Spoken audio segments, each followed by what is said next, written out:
order. Is there any declaration of interest of any kind, pecuniary or otherwise?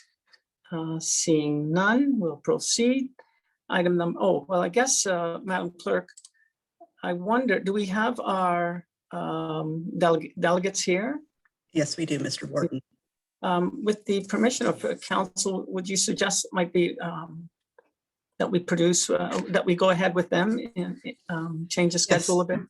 With council's permission, we could hear Principals Integrity present their annual report prior to the business arising. Right. Do I need to do any motion to change that or? Okay, excellent. Thank you very much. So with that said, we will then hear from our Integrity Commissioners, Jeff Abrams and Janice Atwood-Petkowski. Thank you very much, Mr. Warden, and thank you for accommodating us earlier in the meeting. We appreciate that. This is a brief story, but it's a good news story. This is the second time we presented a report to you. Not quite annual. It covers a 1.5-year period from September of 2019 up until the end of February of this year. There's been a moderate level of activity, and we like to say we like the activity because it's been focused on education, training, and advice giving, which is really where we think the real value of integrity commissioners is received. Just to remind you of, and those watching, our view of the role of integrity commissioners is focused on advice, education, and as a residual matter, we're also available as an independent party to receive complaints and to address those complaints, hopefully with an informal resolution, but if necessary, report to council and sometimes with recommendations for sanctions. It's unfortunate that many people view the role of the integrity commissioner as primarily the investigation side. We view it, the most important function, to be that advice and education side. And so we view ourselves as a co-chair teacher rather than a cop or a sheriff. And frankly, that's exactly how the work we've done for Grey County has rolled out for the period covered under this report. I was remiss to introduce to you, Mr. Warden, Janice Atwood-Petkowski is also on screen and available to answer any questions if you have any later on. So if you look at the chart we prepared in the annual report document, you'll see that all of our activity, consulting, education, advisory, even the administration of complaints, is geared to increasing the trust, respect, and engagement that the constituents of Grey County have for their elected and appointed officials. So all of that's why we are delighted to say that most of our activity, in fact, on 7 different occasions, we provided advice to members of county council. We did provide education and training in September. It was followed up in November on the code of conduct. You've adopted a new code of conduct, and we've had 0 occasions to receive complaints and administer those. So from our perspective, it's been a very good period. So with that level, of course, the work we do is confidential. I can't speak to individual pieces of advice. That's a statutory responsibility, and it's a good thing because it encourages members to reach out with their questions. So if I can just move on to some ethical themes around the province, take this opportunity to share those with you. As always, we and other integrity commissioners see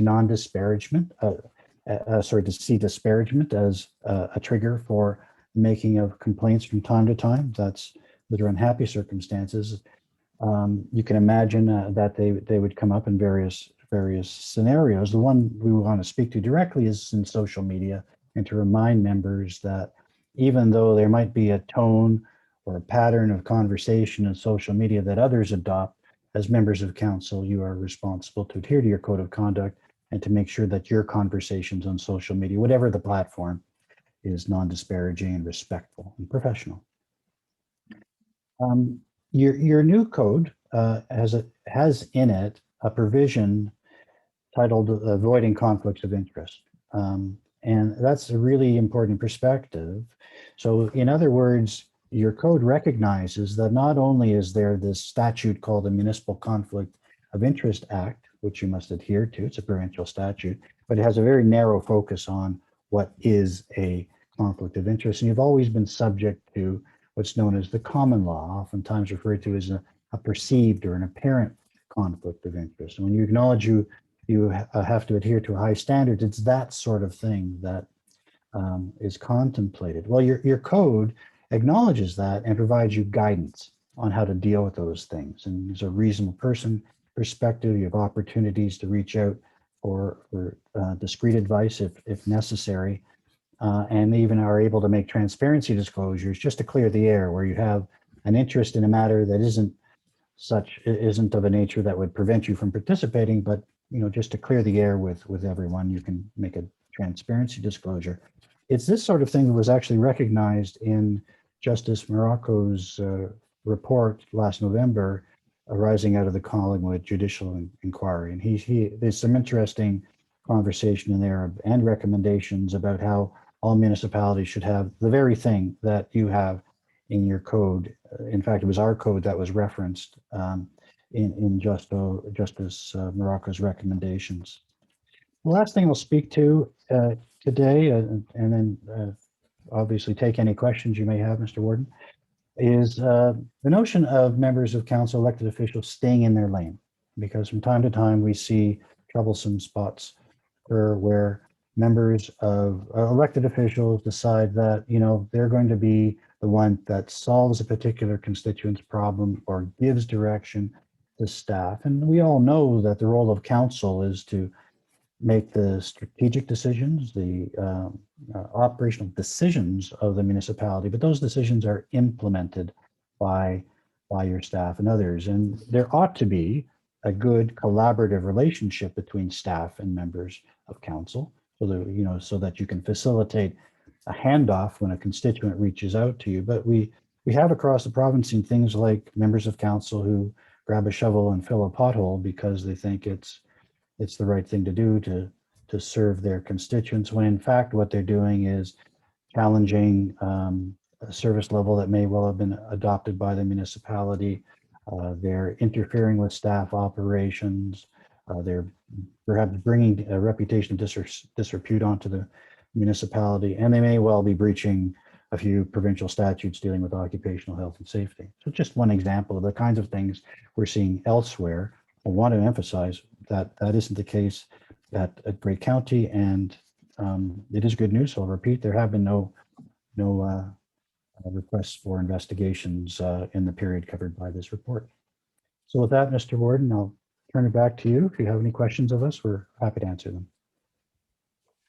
Well, thank you very much, Mr. Abrams. And I know that Ms. Atwood-Petkowski is here as well. Is there anything that you wanted to add, or you're just going to make yourself available for questions? I'm just going to make myself available for questions. I think Jeff did an excellent job of presenting our perspective and our report to you. Yes, he did. Okay, Council, are there any questions?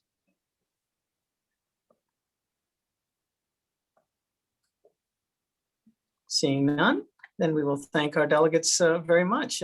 It's a good news story all around. It's nice to have you there, and we're availing ourselves of your services, and we're keeping ourselves straight. And thanks as well to our clerk who keeps us in line regularly. Anyways, thank you very much, Jeff and Janice. Thank you. Have a good day. You're welcome. For your Thanks. presentation. Bye now. Okay, so we will go back now to, oops, let me go back here, item number 3. And 3A, it was a notice of motion. It's being moved by Councillor Potter and seconded by Councillor Carlton. It's a notice of motion regarding collaborative decision-making. Councillor Potter, you have the floor. Thank you, Warden. Shall I read the motion? Well, if you wish to read it, go right ahead. But I think everyone has read the motion. It is a bit lengthy, and I thank Councillor Carlton for seconding the motion. But one thing that is clear is that there seems to be some confusion about what this is all about. Grey County has a collaborative decision-making framework in place that was adopted in 2013. It was included in the confirmation bylaw for that year. And so therefore it is in place. It was the subject of considerable work, and at the end, the document was published, which outlined how the reasoning behind this framework and what it's meant to accomplish. And I'll just read a paragraph that explains what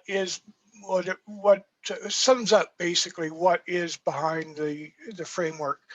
On March 6, 2013, Grey County Council adopted the following collaborative framework as county policy and expected practice. The framework is simply a means of formalizing terms of engagement between two or more municipal organizations wishing to work together to explore ways to improve the delivery of one or more services or to tackle a shared new service challenge. It provides a rational, evidence-based way to establish expectations at the outset, organize people, allocate resources, gather the right information, establish ground rules for behavior, assess options, measure progress, and commit to prescribed timelines. The framework is not a one-size-fits-all process.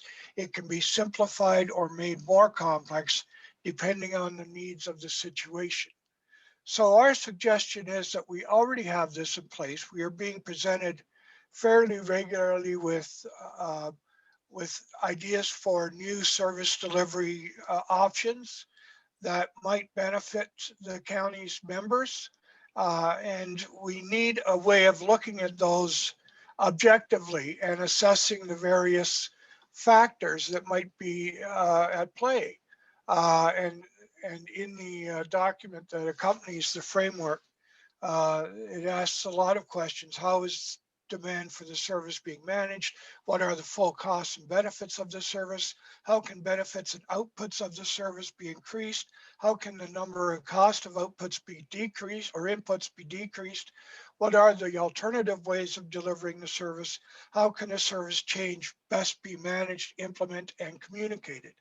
So that seems to me to be a logical, sensible way of dealing with these questions instead of everybody just either tacking up walls or trying to build partnerships. We need to look at what will work. And it does, there is a flow chart that goes with this, and you can find this simply by typing it into the search line on the Grey County website. Type in collaborative decision-making framework, and this document will come up. And then at the end, there is a link that you can click on that will open the framework, which is kind of a summary of how the framework works. So we're simply saying that this is already in place. We already have several questions about whether we should upload services from local tiers to the county level.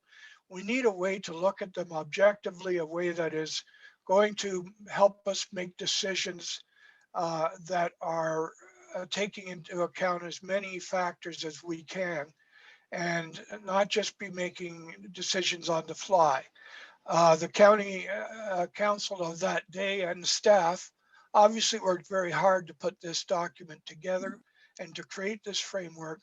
They passed it as a resolution, which was later adopted within the confirmation bylaw, and we believe that it is in place. It is a policy, as stated in the paragraph I read, and that we should be following it. It's been forgotten, but we think it's time that it be brought back and be put to use. Thank you very much, Councillor Potter. Councillor O'Leary, I do see your hand, but I wonder if Councillor Carlton, as being the seconder, has anything to add. I do. I was late reading my agenda this week, so I agreed to second this one to put it on the floor. But I do question why. It would be my understanding that staff are already following this, so I'm not sure we need to continue giving them direction to do that. So my reason for seconding was just to get it on the floor. Thank you. Thank you very much. Councillor O'Leary. Thank you, Mr. Warden, and good morning, County Council. I'm not concerned at all about the framework. I'm concerned about what's behind the notice of motion. And in my opinion, it's a notice of motion that's being presented for all the wrong reasons. I think this is a municipality that does not want to have the conversation of waste management, a study or a discussion. And I think if we pass this, it's a slam against our CAO. If we pass it, we'll be telling our CAO, this is what we want you to do, and this is how we want you to do it. And to me, that's micromanaging. I think to all of our staff, they bring us recommendations. At the end of the day, we can all respectfully disagree if we wish. And I just think that it's heading in the wrong direction. So I will not be supporting this notice of motion. And Madam Clerk, I would request a recorded vote as well. Thank you. Thank you, sir. Next, I see Councillor Soever. Thank you, Mr. Warden. And certainly, I'm hearing everybody's comments on this, but I share Councillor Potter's concerns that it's unfortunate we do need to bring this and highlight this for council. A couple of weeks ago at the Committee of the Whole meeting, we were told that the collaborative decision-making framework is just that. It's a roadmap, not a formal policy or procedure, nor was it adopted by bylaw. In fact, when you look at our process, which is ensconced in our procedural bylaw, the procedural bylaw actually states, and I'll read from it here, on an annual basis, council will consider a bylaw to approve and confirm the proceedings of every meeting of council and every decision of council in that year, and to deem that every resolution thereof will have the same force and effect as if each of them and every one of them had been the subject matter of a separate bylaw duly enacted. So to me, it's quite clear that our own rules say that once we enact something, there's clear direction that it should be followed, because it is the same force and effect as if it had its own bylaw. And that is really why corporations have, municipalities have confirmation bylaws. It's so that there is legal effect to the things that are approved by resolution.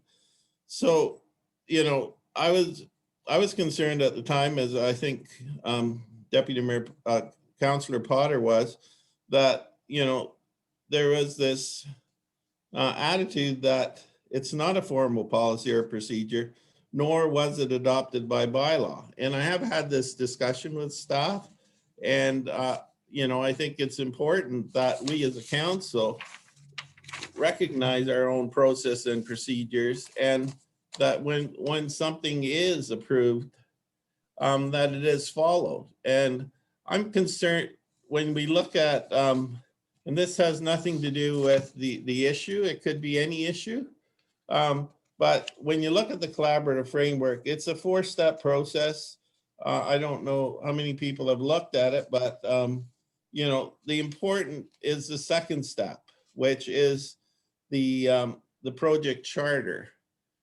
Before we start spending huge amounts of money, it says go to the second step, which is the county CAO will engage municipal CAOs and others as necessary to prepare a draft project charter. The project charter will set out the terms of engagement, including operating principles, objectives, and constraints of the review. And it gives examples of service excellence, cost effectiveness, and a bunch of other things. So, we heard the other day that we want to start spending money.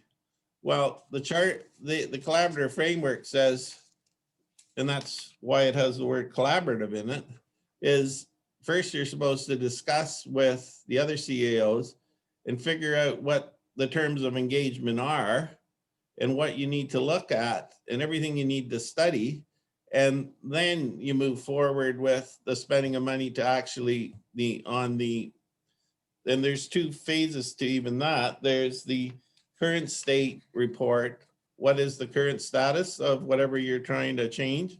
And then the second step is then of course, what is the desired state? So it is a very well thought out process. It's built to make sure there is collaboration, and it is also there to make sure that, you know, at any stage you can stop a process because you can say, well, wait a minute, we no longer have support where we're going to get a triple majority vote, which is required on these things. So maybe we should stop, say we don't have a triple majority, and you know, revisit it. Because there's no sense spending a huge amount of money when you already might know at an earlier stage that, you know, there's no chance of success. Thank you. Thank you very much, Councillor Saliver. I did see Kim's hand at one point. It's down now. Is there anyone else that wishes to comment on this? Councillor Milne. Thank you, Mr. Warden. There's a lot really to unpack with this notice or this motion. But I guess I would suggest that we're maybe getting a little ahead of ourselves here. You know, if you're going to decide to go somewhere, first of all, you got to decide who's going to drive, and you got to make a case. You know, are we going to go there? And then if you've decided to go there, then maybe the staff decides how are we going to get there. And I haven't really seen a case yet to decide, you know, are we going to go there or not? And if there are municipalities that feel, or a municipality that feels like they want to bring a new service to the county, they need to make a better case. They need to make a case for it. And if the rest of council decides that, yes, that's where we want to go, then this collaborative framework kicks in. And yet I'm not convinced yet that the case has been made definitively that we actually even want to go down the road. So to, you know, question staff's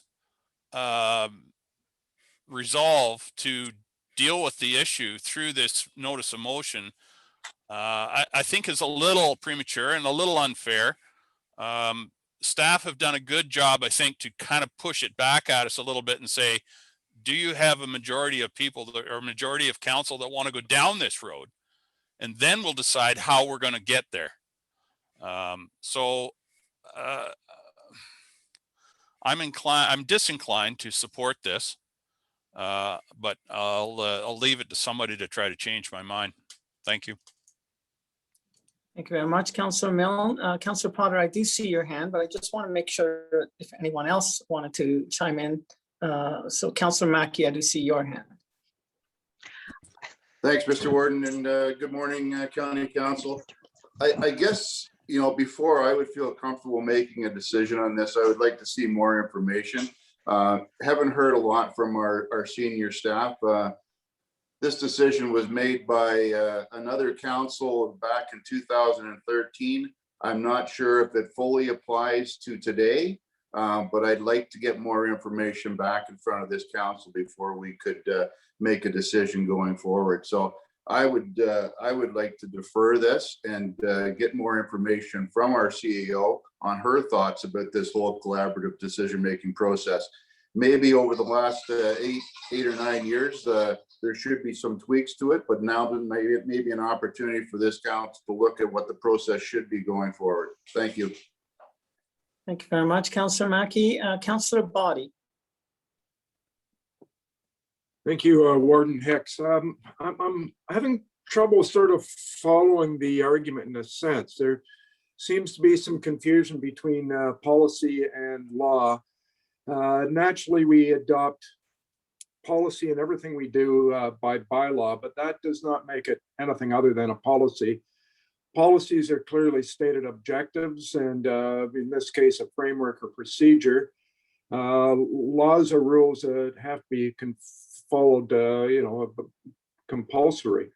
I think the framework sets out our objectives, but I'm not sure that every policy that we pass, every framework that we pass or has passed before us becomes something that we must follow in all situations, because then we're really going to be binding the hands of future councils if we do that every time. And, as an example, that would mean that we should and have to follow the provincial planning policy statement. And you know how much I would love to be able to say, no more houses on an acreage. They've got to be on urban style developments on urban services. And that's not realistic as a bylaw as much as I want it to be.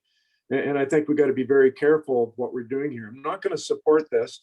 I'm with Councillor Milne in that I can see this procedure becoming a framework becoming part of the process going forward. But at this point, I don't know that we step back and start it so early. One of the reasons why we have policies and they're not bylaws is what happens if, and in this case, we've got some time limitations. We've got some funding opportunities, perhaps, or not maybe in this case, but in any case, that we want to grab quickly. And if we slow the framework down to follow it every time on everything, we're never going to get there. I've got some other thoughts, but I'm going to leave them for now. Jeffrey was just talking right before this presentation on staying in our own lane, and that is something that sticks out for me. Is sometimes I think we need to stay in our own lane. Certainly for some of us that have been kicking around council for a few years, Milne, McQueen, Burley, that have been kicking around for much longer, we certainly got it jammed down our throats when Councillor Hicks and I came on last term from the senior councillors at that time that we're double hatters. When we're making decisions at the county level, we make the best decisions on the county. And when we're at our lower tier, we make our best decisions at the lower tier. There's sometimes, I remember Councillor Deputy Mayor Arlene Wright at times voting differently at City Council than she did at the county. But her point was that I'm making decisions in the best interest of the county that may not be in the best interest of Owen Sound when I'm deciding at the county. So, I just throw that out there for all of us to think about, that let's not confuse necessarily our lower tier interest with our upper tier interest. And that's kind of a throwaway, but my main point is on the policy versus law. And I think it's a framework that can be followed, but doesn't have to be followed. Those are my thoughts. Thank you. Thank you very much, Councillor Bonnie. I don't see any other hands. So Councillor Potter, I'll recognize you. Thank you, Warden, and I thank all the members for their input. That is exactly what this is about, though, is staying in the lanes. The council of the day thought that it was time that there be a better way of making these decisions, and not just based on the local lower tier interest, but based on a county-wide interest. And in order to do that, you have to look at things from a county-wide perspective. That's why these questions need to be asked, and need to be asked from that angle, and not just what's good for us. So far from what I've been accused of, what I'm trying to do with this is ask County Council to follow its own framework and to look at these matters more carefully, rather than just dedicating money for legal studies without thinking about what the total ramifications might be. Thank you very much, Councillor Potter. Madam CAO. Thanks, everyone. And I do apologize. My computer decided it needed to shut down. I'm so sorry. Just to be very clear about exactly where we are, the remarks that I made in my original presentation were that the collaborative framework I felt was a great document that provided really good advice, and that we would be paying attention to it as we went forward. And in my estimation, that's exactly where we are at step one of this process. Step one is getting started, and it's where a municipality brings a request forward and there's a preliminary staff report. So that was provided to you.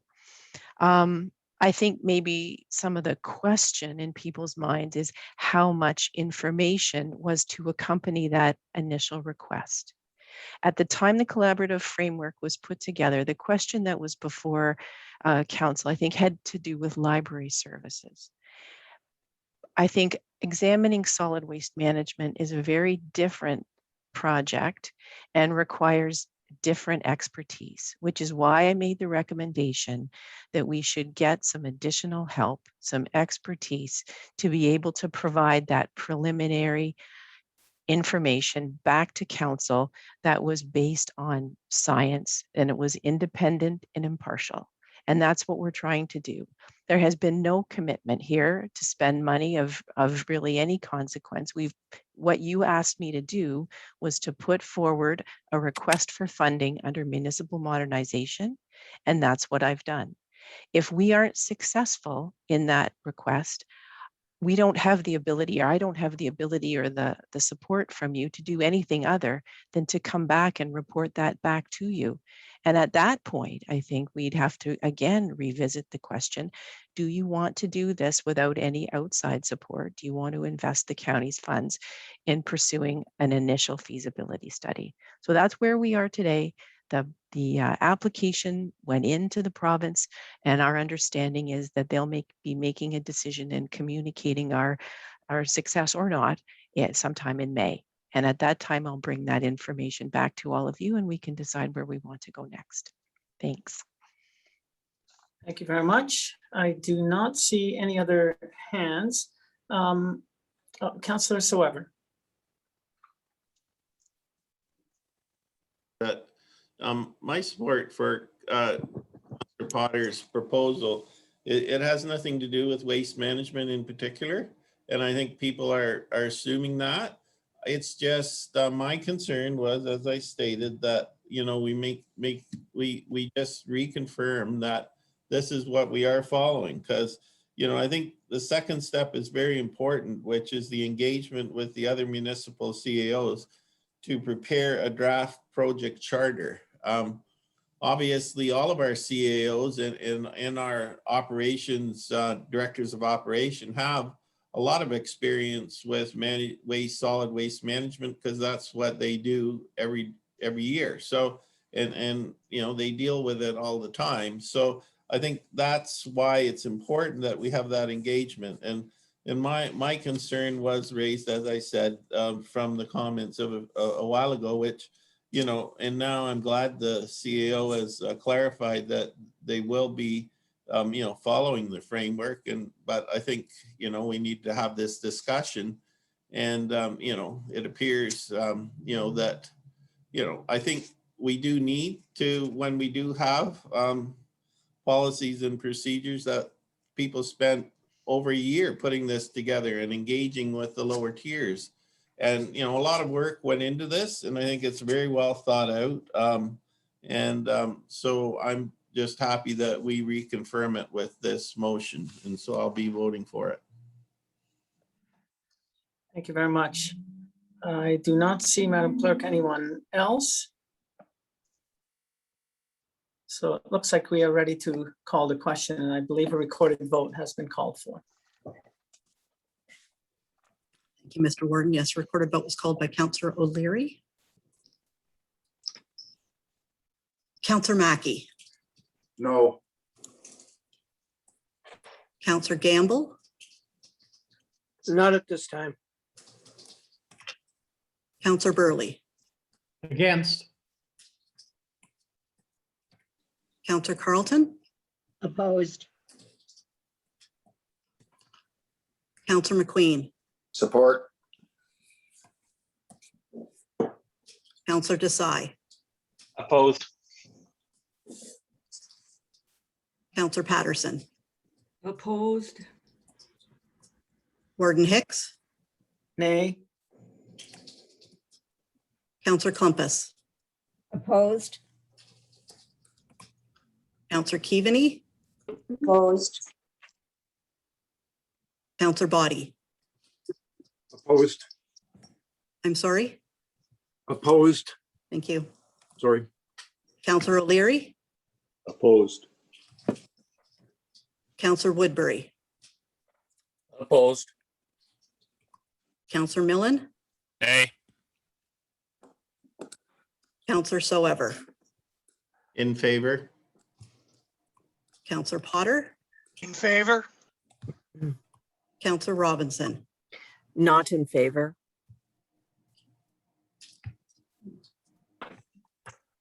Counselor Hutchinson. Opposed? The motion is lost 2466. Thank you very much. We will, next is second notice was item 3B. But before we go there, we've been sitting for over an hour.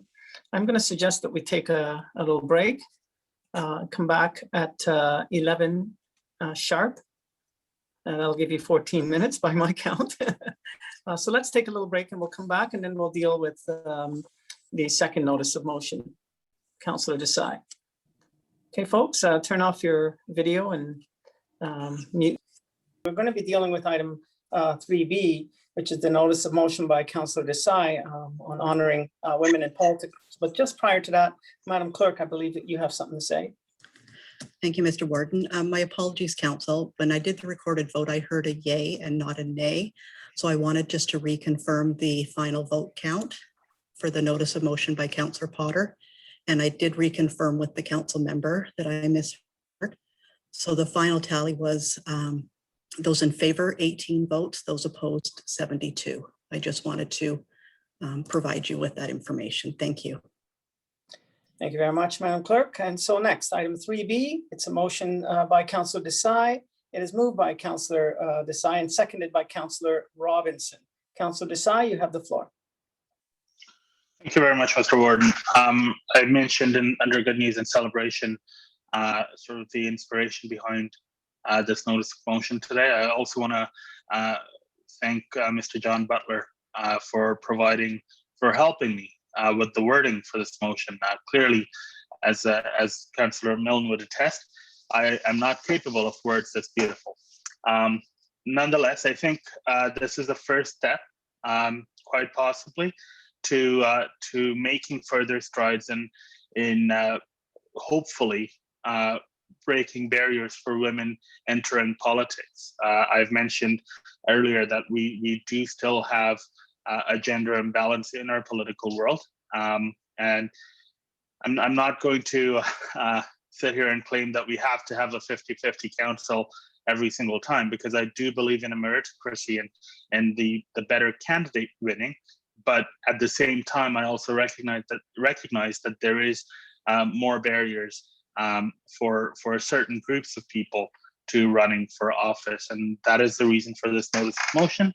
And I am happy to take any questions, Mr. Warden. Thank you very much. Councillor Desai, are there any questions with respect to this motion before you? Councillor Robinson. Well, thank you, Mr. Warden, and through you, it's not a question, but just a statement. I am very pleased to be seconding this motion. This is a significant time in the history of Grey County, the history of our province, and indeed of Canada, that celebrates the accomplishments and also recognizes the hard work that Agnes MacPhail has done politically, culturally, and socially. So I think this is a very profound time in which I would ask our county councils to support this motion.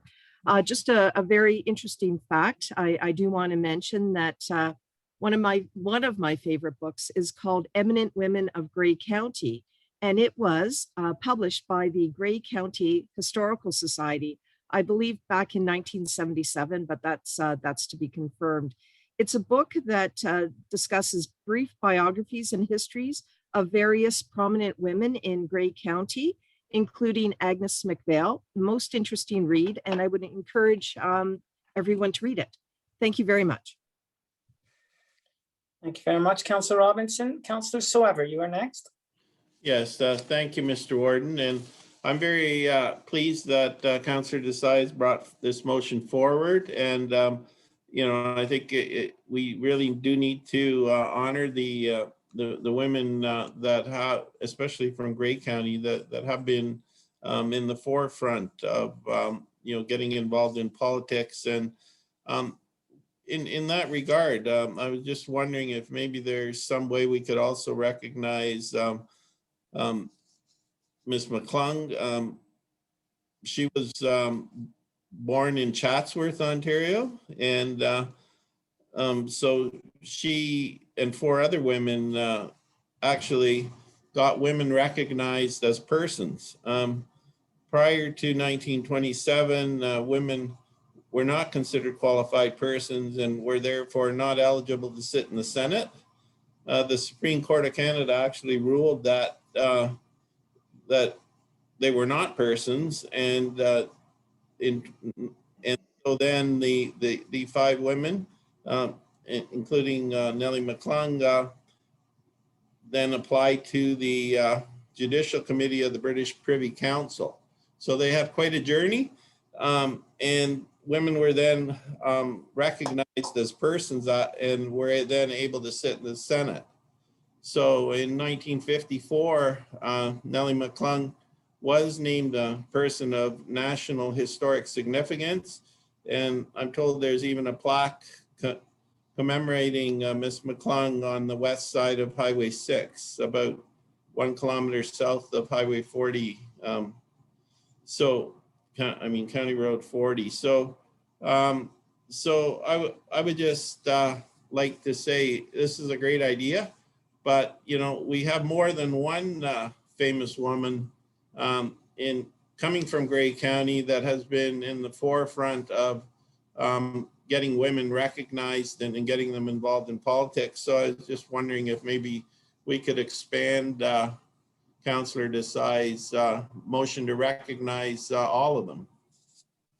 Well, Councillor Soever, I think that if I look at Councillor Desai's motion, I look at the bottom, it's talking about we're, I guess, acknowledging the contributions of women locally.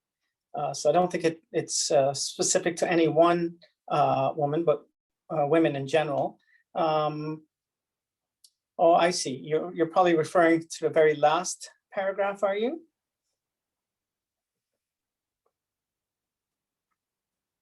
With respect to the exhibit?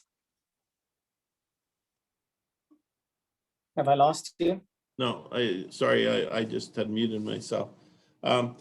Yeah, I think, you know, I think we recognize them all, and you know, it's not really, I'm not opposed to anything in the resolution, but I just thought it would be a good thing to point out that there are more than one woman that's very significant. So, Point made, Madam Clerk. So thank you very much, Mr. Warden. And I will note that Ms. McClung is a prominent feature in the Pearls in Politics exhibit. She is definitely part of that exhibit. That's excellent. Thank you very much. Councillor Gamble. Yeah, I don't know whether this is the appropriate time to do it or not. I support Dr. Desai's motion. McClung, Nellie Mooney McClung. I'm going to get it right yet. Her monument is on the west side of Highway 6. And I have been personally trying to keep it up. I have contacted the foundation that is out west, and I have had no luck with that. So I'm just wondering, is there an avenue that could help us support that foundation or that monument site? It is in need of some work. Anyway, I just throwing that out there. I know it probably isn't the right place, but I am. I see our CAO has her hand up, so perhaps she could answer. You're on mute, Kim. Great, thank you. It's good to know that you were doing that, Councillor Gamble. I wasn't sure who was responsible for that. It's certainly something that we can take a look at from the museum stuff, just to get a sense of what's required there. And either it's something that we feel that we could take on, or we'll bring something back to suggest a way forward for it, if that's okay. I also wanted to add that the Pearls in Politics, the whole exhibit can be accessed online. If you go to the Grey Roots or just Google it, you can find all of the different parts of that presentation. Thank you. As well as the voice, is it Voices of Grey? I don't know if people have actually tuned into that. They're really excellent. They're well done. Deputy Warden McQueen, you're next. Thank you, Mr. Warden, and certainly very much in support of this moving forward, and thanks for Councillor Desai bringing it forward. I just want to bring the information forward in the sense, I think it was last term, or maybe it was the term before that, where they were looking at putting Agnes McPhail on the $10 bill. And I know Grey County Council at the time was very, very supportive of that. And we certainly passed resolutions and motions toward support of that. And it was nice to see that she did get a little spot on the $10 bill. I think that maybe was 3 or 4 years ago on that. But so this is a continuation of Grey County supporting this very important woman of history. And again, I just wanted to raise that point that we continue to support this great icon. Thank you. Thank you, Deputy Warden. I don't see any other hands, but perhaps Dr. Desai has some final words. Thank you very much, Mr. Warden. Everyone's told me it's hard to become a doctor, but clearly I just had to go see Councillor Gamble. I do take Councillor Sauver's point on recognizing other women, which is why the final clause, or the penultimate clause rather, is there, which celebrates women and contributions of women to politics, locally, provincially, and nationally. And the final motion, this entire motion was brought forward. The impetus for it was that it is the 100th anniversary of the election of the first female MP. And so, which is why Agnes McPhail has featured as heavily as she has in this motion, because 100 years it's a landmark. So, and then of course, to coincide with the birth of Agnes McPhail as well, it's March is a unique month in that sense that, you know, you've got the birth anniversary of Agnes McPhail as well as International Women's Day, which again I've mentioned it there as well. So I agree that we should promote and celebrate all the women who have made these contributions and made strides, and that is why we've the direction, if you will, is that the Pearls in Politics exhibit be promoted to coincide with International Women's Day, because that exhibit does celebrate all women who've made contributions. Thank you. Very good. I think that's we've had good discussion, and I think we're ready to call the question on the motion. Mr. Warden, I'm sorry. I missed Councillor Burley, did I? And Councillor Keaveney. Okay, my apologies for that, folks. Councillor Burley, go right ahead. I just wanted to tell you that Councillor Keaveney was waving her hand for quite a while and she wanted to speak. I apologize. Councillor Keaveney, go ahead. Thank you very much, Mr. Warden and Councillor Burley. Thank you for acknowledging me. I just wanted to show my appreciation to Councillor Desai for bringing this motion forward. It's so greatly appreciated. And as a proud member of our local Grey Bruce Elect Her Now group, I just wanted to mention a few statistics. I mean, as you say, we're 100 years later, and women make up 51% of the population of Ontario, yet of the available political seats, women occupy 31%. And here in Grey Bruce, it's close to the same. Women are 51% of the population, yet hold 27% of the available seats. So this group has come together, made up of women who acknowledge that and are working towards encouraging and supporting more women to run for politics. And I think that's wonderful. And it just, it means a lot, Councillor Desai, that you would bring this motion forward. And I will certainly take it back to the elect her group and make sure that they are aware of your contribution in recognizing women in politics. So thank you. Thank you very much, Councillor Keaveney, and my apologies for not seeing your hand. I think that's it, right? Yes, if that is the case, then I think we're ready to call the question. Is there anyone opposed to the motion? And seeing none, I would say. May I request a recorded vote, Mr. Warden? Thank you. Madam Clerk? All right. Counselor Mackey, In favor? Counselor Gamble,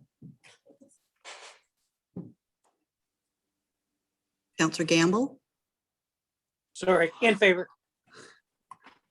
Counselor Burley. In favor. Thank you. Counselor Carlton, In favor. Counselor McQueen, In favor? Counselor Desai, In favor. Counselor Patterson, In favor. Warden Hicks, Yay. Counselor Clumpus, In favor. Counselor Keaveney, With pleasure. Counselor Body, In favor. Counselor O'Leary, In favor. Counselor Woodbury, In favor. Counselor Millen, Yay. Counselor Soever, In favor. Counselor Potter, In favor. Counselor Robinson, In favor. Counselor Hutchins. In favor. Supported unanimously. Thank you very much. Okay, so we're moving along now. We're at item number 5, looking for anything that needs to be pulled from the consent agenda. Is there anything that anyone wishes to have pulled for separate discussion?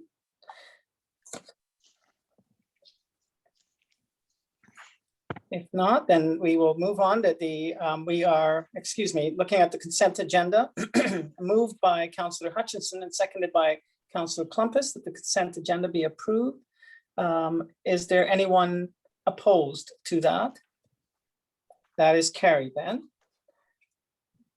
Moving on now to item 7A. Ontario's new vision for social assistance. It is moved by Councillor Milne and seconded by Councillor Mackey. I believe it's Melissa that's presenting on this. Yes. Yes, thank Melissa, you you. have the floor. Thank you. Good morning, Mr. Warden and members of council. Thank you for your interest in this report. I'm going to share my screen and turn off my video to walk through the working vision for social assistance.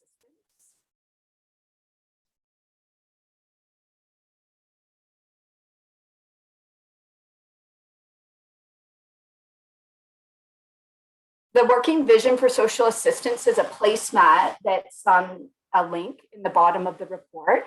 And we think it's an excellent summary of the report. Melissa, sorry, yes. your screen share. You're going to try that again, okay? Oh, okay. Sorry. No worries. It's what screen am I sharing? Your video's off, so we're not seeing anything. I wonder if you can't do both of those things. Oh, okay. Let me.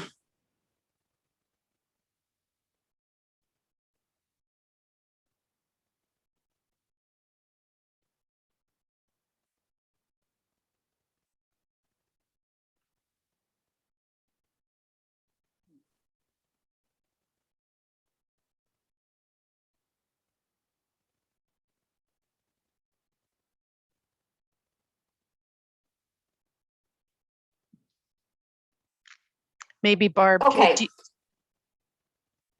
I can just walk through it.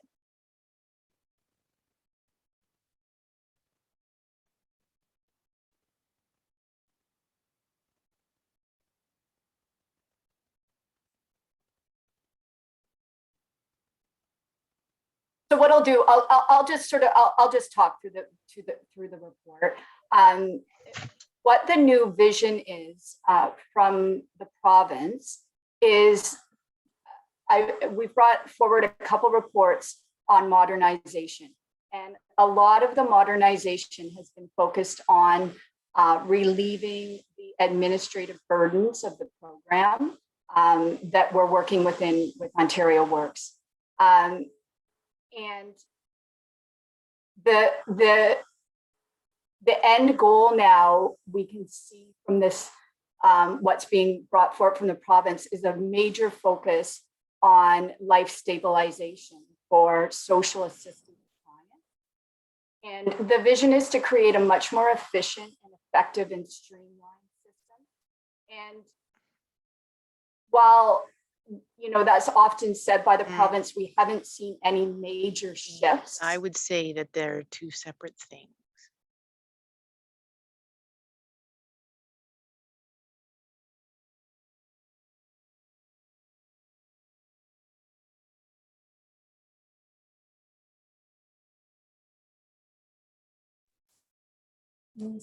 Melissa, I think you're muted.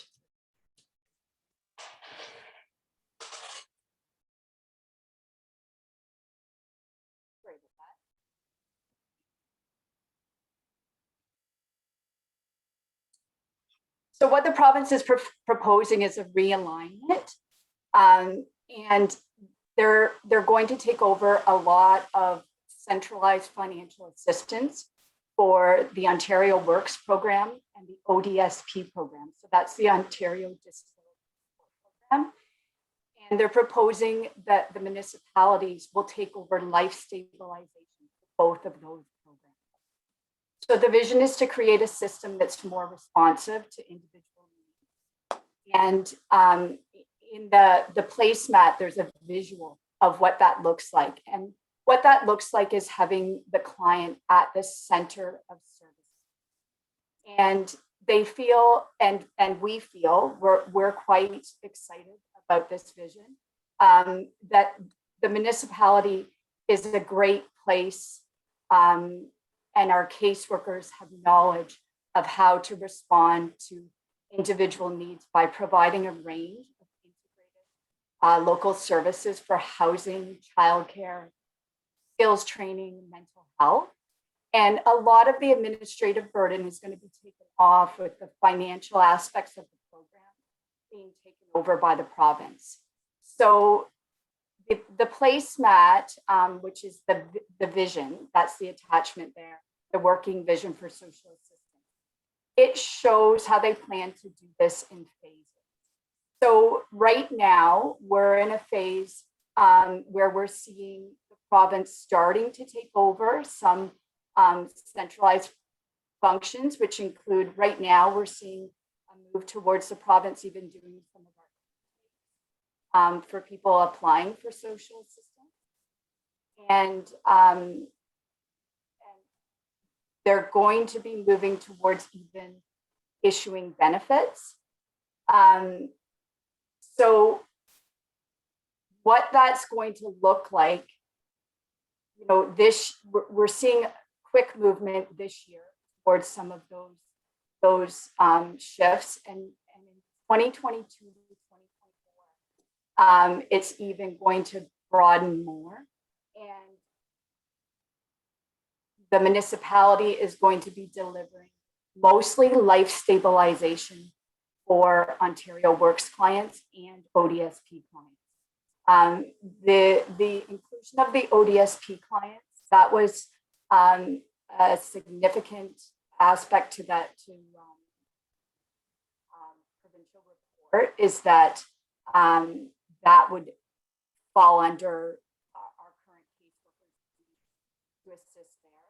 So when we talk about life stabilization, what that means right now, what we know is it will include a needs assessment, service planning, warm referrals, and still offering discretionary benefits. Melissa, I'm sorry to interrupt you again. I think we're having a lot of trouble hearing you. You're cutting in and out. of with your volume.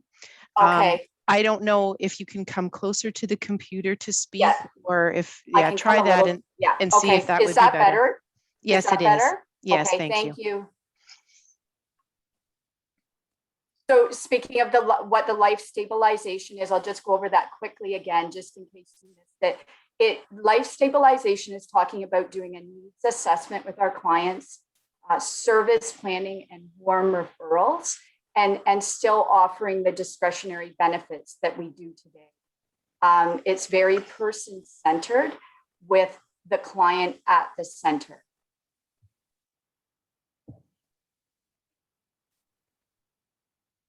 And what it will be shifting towards in a future state, they're looking at the human services model, where caseworkers, provide a wraparound services to their clients, and it's not just focused on the Ontario Works program. It's focused on offering broader services, including childcare, housing, mental health and addiction, healthcare, and referrals to Employment Ontario for clients that have been assessed to be employed. So the caseworkers will be knowledgeable about this broader system of benefits, and they'll have a much better chances of success working with their clients if they're not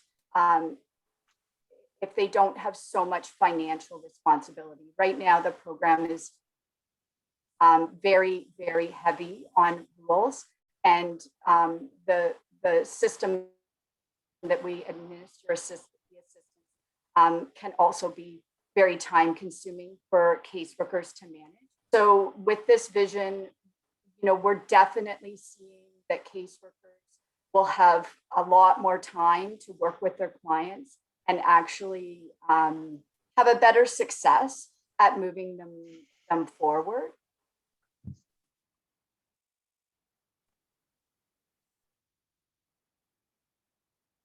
As far as financial and resource implications at this time, we don't know what kind of money will be tied to this. The province has committed to co-designing the system, and there are some sector tables. Barb's on some leadership tables around this, and they will be looking at doing new performance and accountability frameworks around this programming, and they've committed to working together with the municipalities to develop a funding approach that will address the administration costs of being able to deliver this appropriately and reinvest in administrative savings to enhance the system.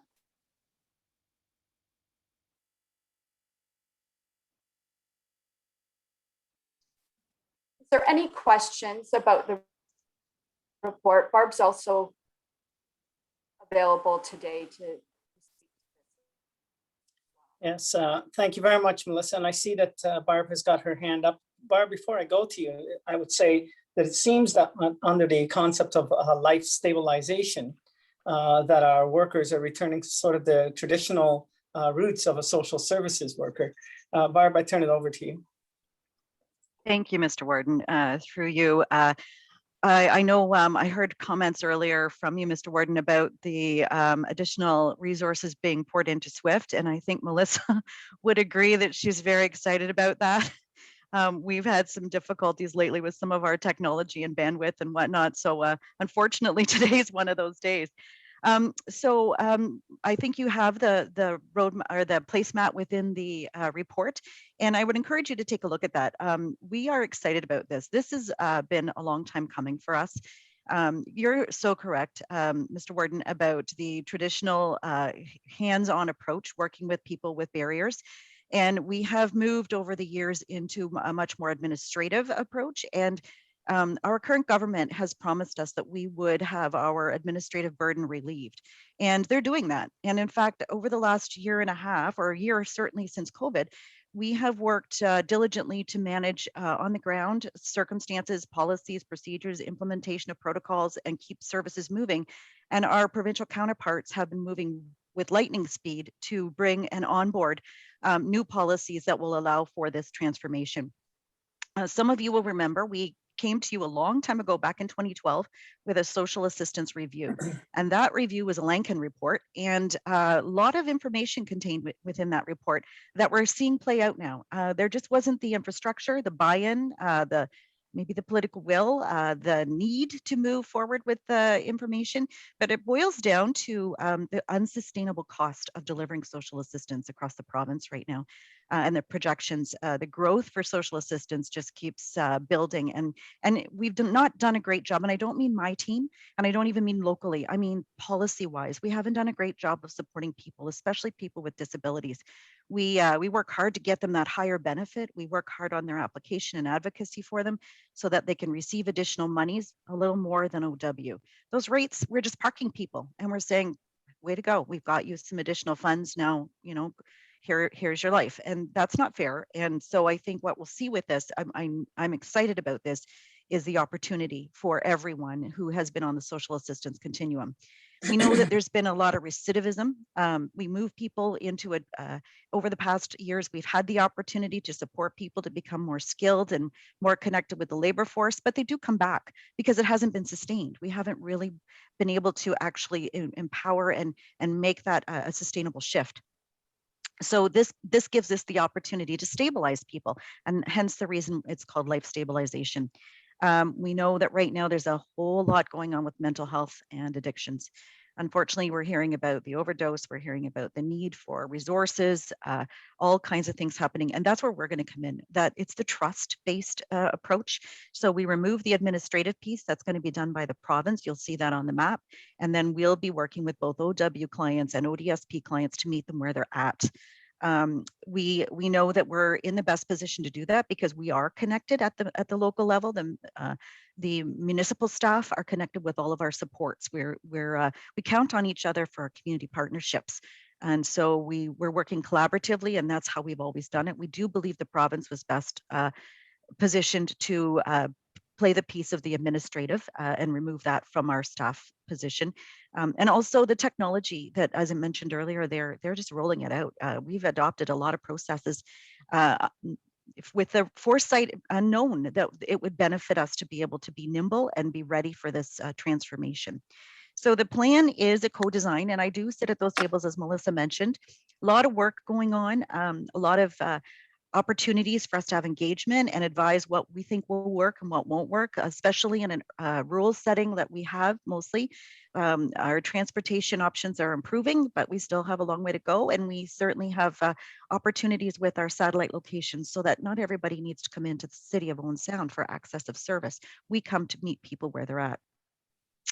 And I think the last thing I would say is that there has been, as I mentioned, that silver lining of COVID, which allowed for us to adopt these technologies and solutions to test. And we've been able to do that quite well. And our staff are being trained as we go forward. And we're in the middle of a lot of change management, but it's an exciting time for us in social assistance.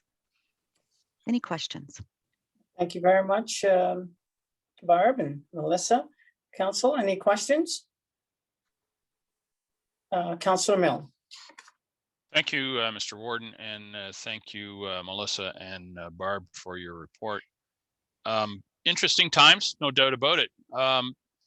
Barb's comment about coming to the people that need the help.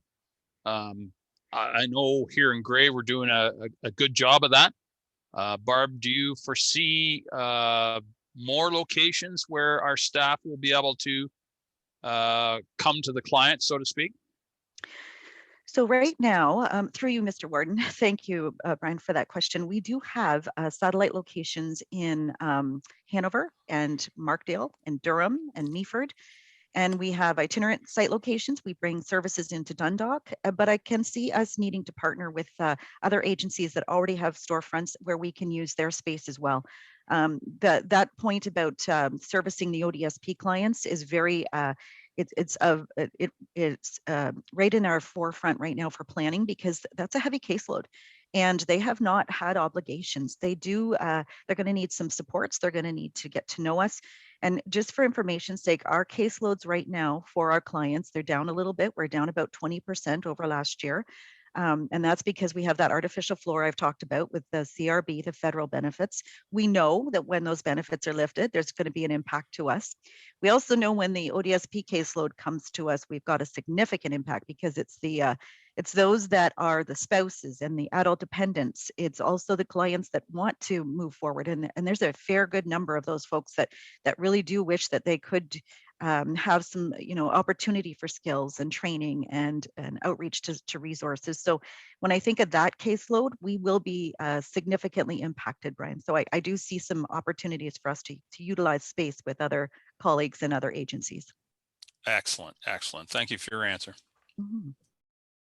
Thank you very much. Any other questions? Councillor Mackey. Oh, thank you. Councillor Mackey, go ahead. Thanks, Mr. Warden, and thank you, Barb and Melissa, for the report. I'm glad to hear that because I think for a lot of the clients that require your services, it's a pretty complex system, and I'm glad to hear that there's going to be that coordination. The question around the ODSP office now is in the Ontario building downtown Owen Sound. Are those staff then and that service being moved to the county? I'm just trying to get some clarity on that, and when might that happen? Through you, Mr. Warden. Thank you, Scott, for that question. That's not going to happen. The plan at this point is to keep the two benefits moving forward. The role, although, will be for our workers to do that wraparound piece. So the office will still stay static at this point. That's what I know. The staff currently there have cases over 500. If you can think like that, how many caseworkers could even have an opportunity to answer a question when your caseload is at 500? That's 500 cases. Each one of those could be an individual, a family, a couple. So it's impossible. The system is not working. I feel for those folks, and if we can take some of their work away by providing supports, I think it's the right answer. And this was, determined 9 years ago, and here we are. But I think that what we can see is an opportunity for us to really look locally at how we do this with our partners. We've established a long time ago, we have a sector table where Bruce and Gray OW offices, our senior leads, as well as the ODSP senior leads, as well as our partners over at Cape and Saugeen. We gather together 4 times a year, and we talk about processes to align ourselves. We know people move back and forth across those county lines and across into different areas of our communities, and we want to try and streamline, because it's far too complex. It's far too administrative, and this is helping us move our own work plans in this area faster. More transparency, more relationship building, and certainly an ability to support someone in a way we've been trying to, and certainly we all want to, but this gives us the opportunity to do so. Well, certainly glad to hear that you and Melissa are excited about this, because we'll leave it in your capable hands. Thanks. Thank you. Very good. Thank you, Councillor Mackey. I do not see any other questions. Councillor Keaveney. Oh, I'm not seeing these hands. What's wrong with me? Councillor Keaveney, please go ahead. No, I'm going to have to jump up There and it is. down. Thank you, Mr. Warden. And I just wanted to share how pleased I am with this report, Barb and Melissa. And I just wondered if you could expand a little bit more, Barb, recognizing that this area has probably the lowest unemployment rate in Ontario. And you suggested that you have some folks who would really like to get away from precarious employment or no employment at all. And I know there's gaps there between those folks and the employers that are looking for people. And I just wondered if you could speak a little more to the partnerships. I know you'll have one with 4 County and Y Employment Services and so on, and just how we can support you and work together to bridge that gap to help the needs of our employers. Thank you, Councillor Keaveney. Through you, Mr. Warden. Shirley, that's a great comment and a great segue into some work that we're doing with our partners. We have an employment services table that includes Savannah's team as well from economic development, as well as our Y partners and for county labor. We are excited about opportunities that are moving through those employment folks, and they're looking to us to provide the people that are wanting to participate in apprenticeships, micro-credentials, opportunities that we can support, because we have been providing some of the technology and the tools for people to train at home while this has been, while COVID's been here. And so we are able now to say to those same folks, here's some further opportunities that will garner you the skill set for the jobs that are coming or available that are, we just recently met this week, to be honest, and we reviewed the successful job fair. And we're looking also at having Gemma come from Fort County Labor to speak to you, hopefully in either end of May or early June. She's taking a look at her calendar right now, but she has some exciting information to share. A lot of opportunities and a lot of people at the other end to match.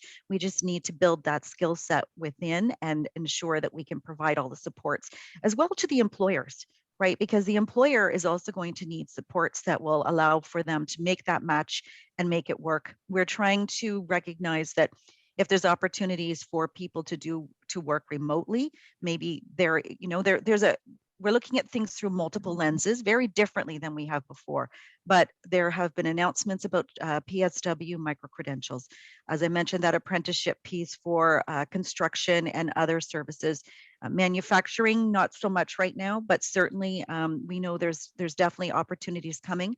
And so that's the reason economic development is at the table with us too, so that we have a large view. The scope is big, but we are drilling down to where we can make a difference with the people that we have on our caseload. Mr. Warden, if I may, just thank you so much, Barb, for sharing that. And I know construction is another area, and we'll be hearing from Fort County on SIO programs, Skills Advance Ontario, and how those partnerships can grow. So thank you so much for all you're doing. Thank you, Mr. Warden. Thank you, Councillor Keaveney. Madam Clerk, I don't see anyone else, so am I missing any hands? Not that I can see, sir. Very good. Maybe just one last thing. I'm sorry to prolong this, but do you have any concerns, either Melissa or Barb, with the province taking over the administrative function? Is there any downside to that? Well, I'll maybe jump in with a little bit. Our concern maybe goes back to our staff and change management. We've had a heavy year of being pivoting and being flexible and doing what we can. We've also been really careful about each and every vacancy that presents within our program, whether it's a short-term leave, whether it's retirement, to ensure that we're moving forward with a training plan that will meet the future goals of the program. And so it's a bit of a challenge for those that are within the workforce, because they have to take on additional work while we're working through some of those pieces. The balancing act is a bit of a struggle, and people are weary. I think the other piece that we would look to just to ensure that we have influence, which we do, across our 47 municipalities. We sit at tables with the technical tables with the province, with MCCSS and MedU. We are looking at what are our challenges for pockets of Wi-Fi access, right? If everything is digital, how do we serve people that don't have access? And we're not alone there. We've got our friends in Rainy River. We've got our friends in Temiskaming, and we need to ensure that the services will meet everybody's needs, that there isn't anybody left behind. Not to say that we don't want to capitalize on the opportunity, but we have to ensure that everybody's needs are met. I would ask Melissa if she has any other concerns that I haven't highlighted. No, I would echo what you said, Barb, and just I have some concerns just around the client service as it rolls out with some of the centralized functions. We provide really hands-on client-focused service right now when people phone for an intake, and we'll take a lot of time walking through their issues at that first contact. and losing that first contact it's a little bit of a worry. But the province does seem pretty dedicated to making sure that people, get good service that way. But it just won't be the same type of. It's digital, and then it'll flow through to us, and then we can wrap around them at that point and help out. Just I hope no one falls through the cracks.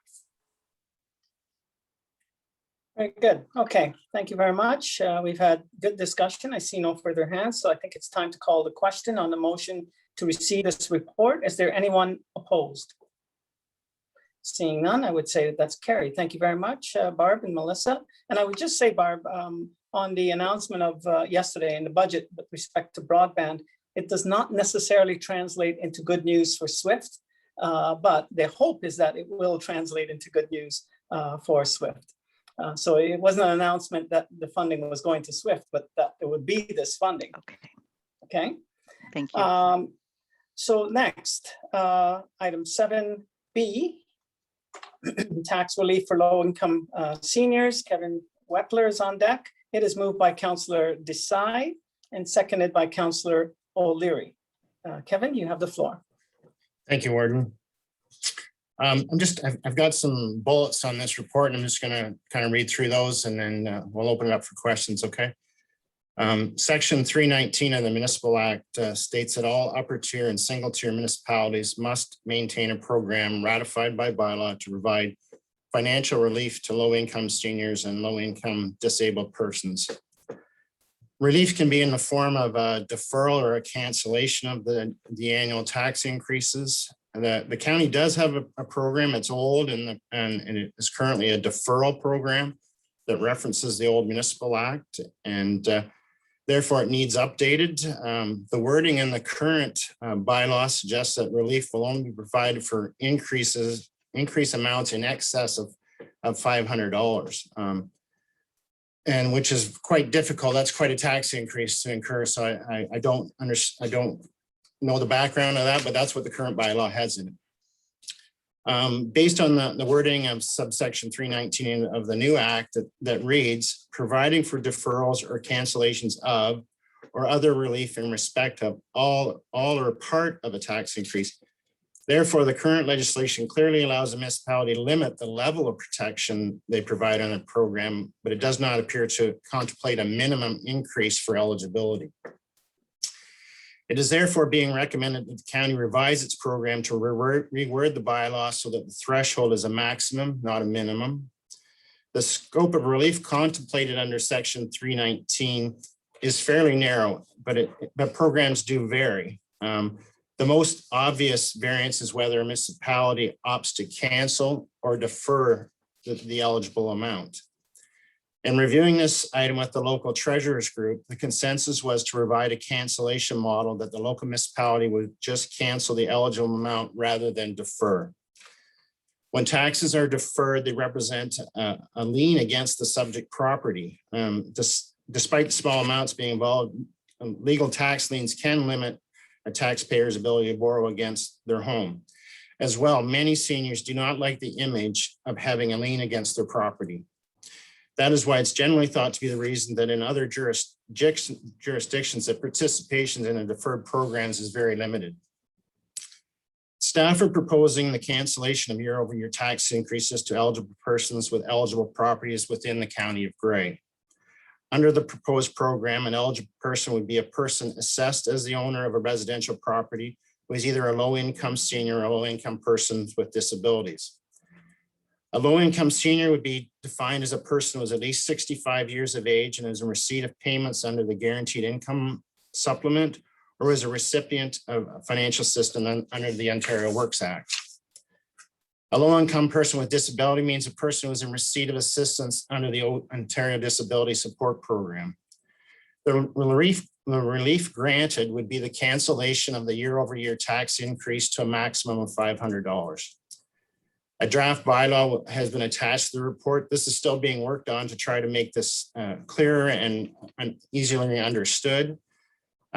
Staff are recommending that the current program be updated and that staff be directed to prepare the necessary bylaw to provide for the cancellation of annual tax increases for the purpose of relieving financial hardship for low-income seniors and persons with disability in accordance with Section 319 of the Act. It's difficult to estimate the number of eligible persons with eligible properties in the County of Grey, and therefore the impact of this proposed cancellation and what that would amount to. In reviewing the County of Wellington, which provides a cancellation of up to a maximum of $500 and a minimum rebate amount of $200 being granted to eligible persons, reported in 2019 that for the 2018 tax year that they had 105 applications that were approved, including 12 for disability relief. The average refund estimated was $215, and the total relief was $21,424, which included that's the local share, the county share, and the education share of those taxes. If council wishes to offer a greater benefit, some municipalities have provided an enhanced deferral program outside of what is contemplated in Section 319. For example, in addition to canceling any tax increase to a maximum rebate limit, they provide a minimum rebate amount, such as Wellington and Dufferin County does that. As well as there's others that have put in deferral programs of all the tax, not just the year-over-year increase, but in the form as a lien then. But what we're proposing right now is to create this cancellation program, and if council wishes an enhanced program, that's something we could investigate further and bring something back. So that's kind of the gist of this report, and what we're recommending. We just, as well as speaking to local treasurers from the low amounts, tracking deferrals of the annual tax increase year over year in the small amounts, and doing those tracking for years was, they just thought the administrative burden of it, and that it was just easier to cancel this for what we think this is going to be. So hope that helps explain what we're proposing here. Thank you very much, Kevin. Councilor Milne, you have a question? Yes, thank you, Mr. Warden. Kevin, I wholeheartedly agree with your recommendations here. I'm just wondering what would become of the amounts that have been deferred to date? Would they still remain there as a lien against the property, or would those deferrals be canceled, with this update? Or what would you think on that? My answer is I don't even believe there is any, because of the $500 limit that I don't think anybody ever really qualified, because it was such a Makes an easy answer then, doesn't it? And such a large amount to have a tax increase. Yeah. Sort of like the Red Wings being eligible for a win. It never really happened. So, okay, we're good. Thank you. Councilor Desai. Thank you, Mr. Warden. My question is with regards to the maximum threshold. Why have a maximum threshold? I mean, if taxes are going up $500 or more than $500 in a year, there's something else that's wrong as well. But I'm questioning the rationale on the maximum threshold. The other question that I had, and this is a bit unclear to me, is whether this would be an application-based program where the person in question has to apply, or if it's or if the county will have access to the people who qualify under this program and then automatically give the rebate or the cancellation. Thank you, Mr. Ward. Yes, this would be an application process that would happen at the local municipality. So they would come in with, and we would help develop an application with the local treasurers group. So that would be done. $500 was just a number put in there as a maximum. Thinking if it's that significant, you're right. That's a fairly significant property, and but again, it was just put in there as, I guess, as well as if council wanted it to be less than that, you could limit it to $200 if you so wished, whatever. So it was put in there for that purpose. Okay. Okay, thank you. Councilor Desai, go ahead. Thank you. And sorry, I forgot to ask this question. This is a requirement for an upper tier or a single tier. Is there anything stopping lower tiers from having a similar program for themselves, or would this sort of require lower tiers to also be in this program? This under section 319, this requires the local and the education all to participate. If a local municipality wanted to expand this program, it would be outside of section 319, but it could come under their granting authority if they so wish. But then the education and the county would not be participating in unless, I guess, unless all the locals approached the county and requested something like that. Thank you, Mr. Warden. Thank you very much. Councillor Silver. Thank you, Mr. Warden. Yeah, a question. So there is no minimum threshold anymore. So does that mean that anybody can apply even if they have a $1 increase? That'd be correct. They could ask for that to be canceled if they qualified. That's right. If they're an eligible property and they had a $1 tax increase, so we would just the local just cancel that. Yes. And another question I have is the $500 limit. I'm concerned as Councillor Desai. Certainly, if you look at the potential impact of a 60% assessment increase in the town of the Blue Mountains on an average home with a 30% increase countywide average, that would increase the taxes on a home, an average home in the town of Blue Mountains by $673, $482 at the county level and $201 at the school board level, with town taxes staying the same. And that assumes that our spending trends continue as they have over the last few years. And there is that change upon the next assessment. So like, that is more than the $500 substantially. So I am concerned that, you know, that threshold might not be high enough. I would just say, like, you'd have to do an analysis, I guess, of reassessment, because all the properties were going up in that amount. That shouldn't cause a tax increase if all the properties being similar. But you are correct, if there was outliers that had reassessments that were extraordinarily different than the average, then what I'm trying to get at is if everybody's assessment doubled, we're still raising the same portion in a budget. Really, everybody's tax rates drop in half, and then you build your tax increase on top of that. So, but there could be, like you said, if there's outliers in that their assessments of values are a lot different for some reason.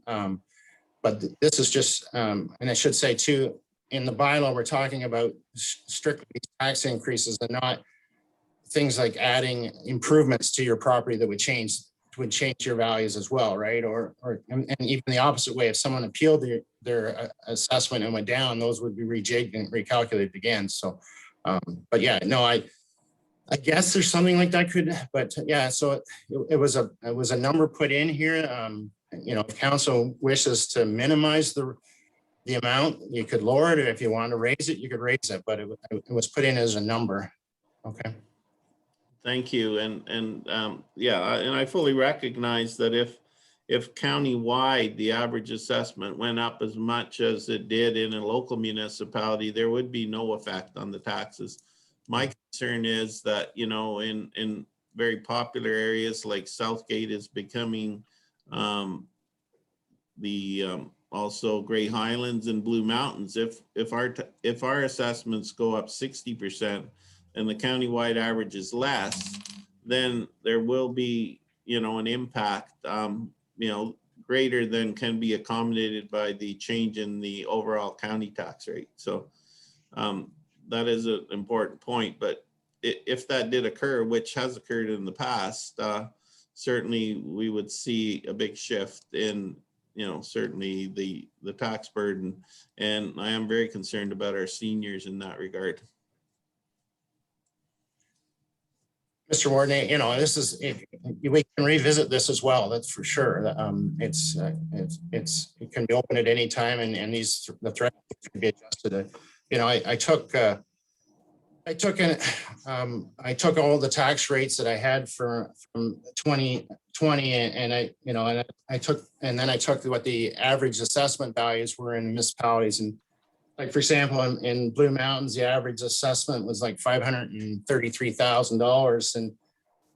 And we need a 10% tax increase at the county level, at the local level, and the education level to get up to a $465 tax increase. So yeah, that's why we kind of used the $500, but yeah, it's still, there could be outliers, I guess, with reassessment and stuff. And I'd have to do more analysis on that. But. Thank you. Thank you. I see no further hands. Madam Clerk, and if that's the case, I think we're ready to call the question on the motion to update the tax relief program for low-income seniors. Is there anyone opposed? Seeing none, that is carried. Okay, we're moving on to item 7C, which is Kevin again on deck. But in doing so, and before we go there, I would just indicate to council, I plan to take a break after this item. What I want you to think about is whether we want to take a 15-minute break or a 30-minute break. So we'll come back to that discussion after item 7C has been dealt with. So this item is with respect to the vacant unit rebate program. It is moved by Councillor Desai and seconded by Councillor Woodbury. Kevin, once again, you have the floor. Thank you, Warden. Since 2001, the provincial vacant unit rebate program has provided eligible commercial properties the ability to apply for a 30% rebate of the property taxes attributable to the vacant space, and with the eligible industrial properties receiving a 35% rebate. While the program was originally implemented as a short-term aid to property owners in difficult economic times, in some cases, the rebate has been used over many years. Changes to Section 364 of the Municipal Act, enacted in December 2020, provide the ability for local municipalities to pass a bylaw eliminating the rebate or changing the rules to better serve local needs. In 2001, the province introduced an application-based rebate program for vacant units, and the program is prescribed by the province in Section 364 of the Municipal Act, which states every local municipality shall have a program to provide tax rebates to owners of property that have vacant portions in that property is in any of the commercial and industrial classes. The impact of the vacancy rebate based on the 2019 FIR was about $35,000 to the county and about $124,000 to local municipalities. The vacant unit rebate has become increasingly problematic for a number of reasons, including properties remaining eligible for rebate for years at a time or indefinitely, properties that have received rebates after securing assessment reductions, and the application and enforcement of the eligibility criteria is difficult. Beginning in 2017, the province reviewed the vacant unit rebate program and the vacant and excess land tax reduction programs. As a result of this review, local municipalities were provided with flexibility to tailor the vacancy rebate and reduction programs and how the programs function locally. However, any changes were to be coordinated with the upper tier. The majority of municipalities in Ontario that pursued changes made a decision to abandon rather than reform the rebate program. Based on discussions with the local treasurers groups in the fall of 2019, it was recommended that the County of Grey coordinate and move towards the elimination of the vacancy rebate program, as it was believed that the program no longer served the purpose for which it was created. This would have resulted in, at that time, under the rules of the province, it had to be coordinated at the province. There was a checklist that we had to go through of engaging stakeholders and surveying them and bringing that all back to council. And that was in the fall of 2019. And then when COVID-19, the pandemic hit, staff did not proceed with the recommendation with the local treasurers group because it didn't seem to be the appropriate time to consult with stakeholders on phasing out this program at the beginning of the pandemic. And if you recall, right, I think Councillor Desai brought this up at our tax policy at that time, and I recommended it. It didn't seem appropriate at that time to be engaging the stakeholders. So anyway, But as part of the 2020 Budget Measures Act, Bill 229, the province introduced a number of new flexibilities to local municipalities in regard to maintaining and managing the vacant unit program under Section 364 of the Municipal Act. And as I said previously, these amendments came into force and received royal assent on December 8th, 2020. Under these new rules, local area municipalities, independent of the upper tier, may choose to eliminate the vacant unit rebate program, maintain a program under default rules, or establish a program with enhanced rules that serve to meet the local municipality's own local policy priorities. While the Municipal Act always stated that all local municipalities are required to maintain a vacant unit rebate program, there has been confusion as to the authority over the decision to the fact that from 2017 through to 2020, the province was encouraging requests for special regulations to be coordinated at the upper tier level. So that's where it's created a lot of confusion here. So the county staff in consultation with the local municipal finance staff are all in support of the elimination of the vacant unit rebate program and recommend that all local municipalities in the county of Grey pursue the elimination of the vacant unit rebate via local municipal bylaw. So that's the recap of that report. Thank you very much, Kevin. Are there any questions from council? I do not see any hands. So if that's the case, then I think we're ready to call the question on the to receive this report and to eliminate the vacant unit rebate. Is there anyone opposed? That is, oh, Madam CAO. Well, just to be clear that that what council would be, I think, supporting here is the potential elimination and just there. And this report was really about raising that awareness of the change in the process from the county having to take responsibility for this to each one of your individual municipalities having the opportunity to do so. So, of course. Thank you for that clarification. Okay, I still think that we had passed. Kevin, I see your hand up. Yeah, no, and thanks to CEO for, yeah, this is now really a local decision by your own bylaws. And we did, even with our shared a sample bylaw that you definitely need to have your own staff review and stuff, but we have provided that for everybody so that, yeah, so it's at the local level here now to proceed with that. If municipalities continue with this, the county would have to do our cost share in that allowance. But yeah, this is a local decision if they wish to alter that program now.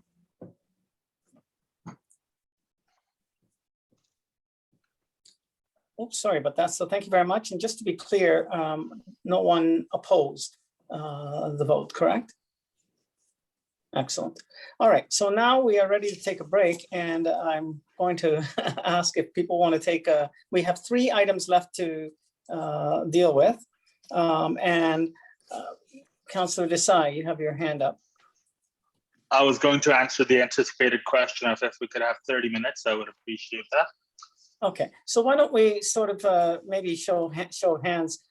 Some people may want to take 15 minutes and get through the rest of the agenda. Others may want to take a proper lunch break. So those people that would like to have more of a 15-minute break, maybe just show your hand so I can get a sense of where people are at. I see 1, 2, 3.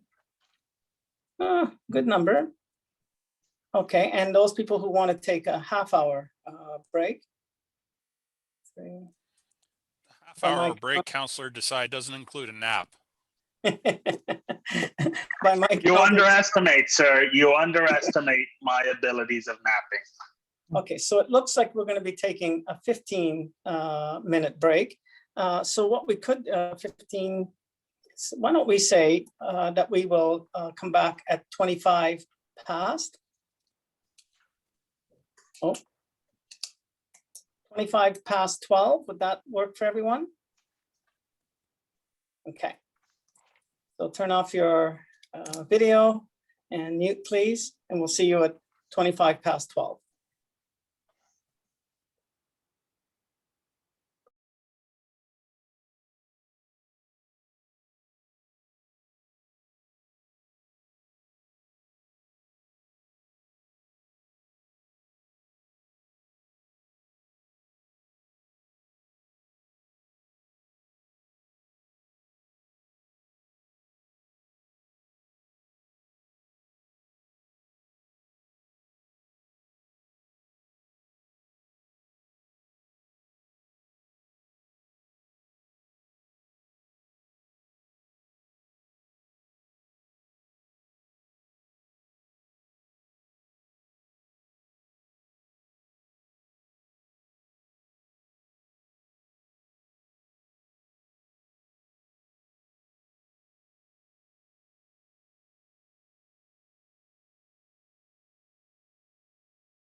join in.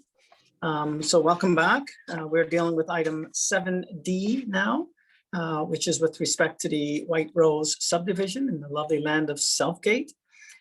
Stephanie Lacey Avon is on deck. This item has been moved by Councillor Burley and seconded by Councillor Keaveney. Stephanie, you have the floor.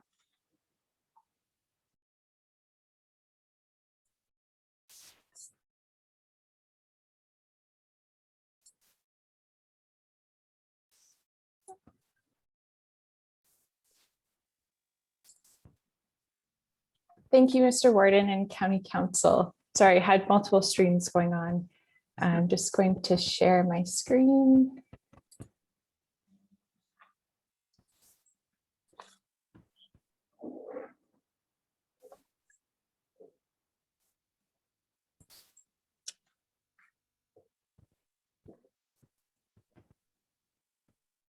Okay, we have the presentation good to go.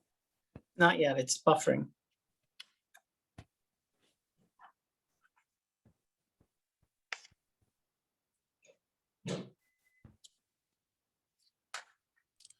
It's a little cool for buffering today, isn't it?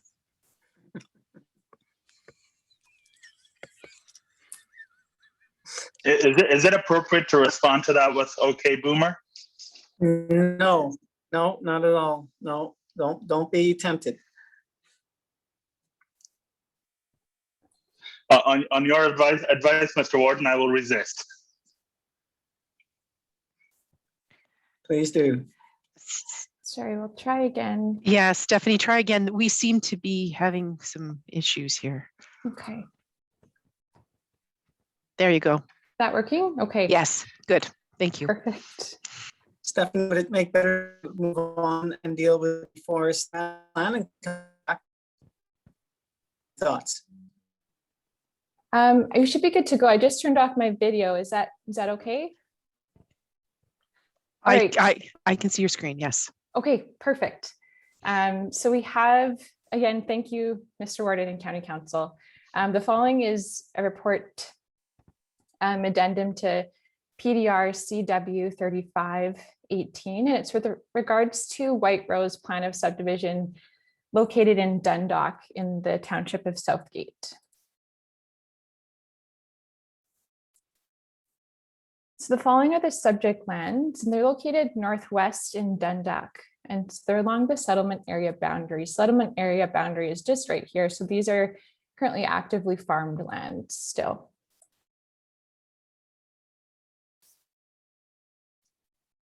The following is the proposed draft plan of subdivision.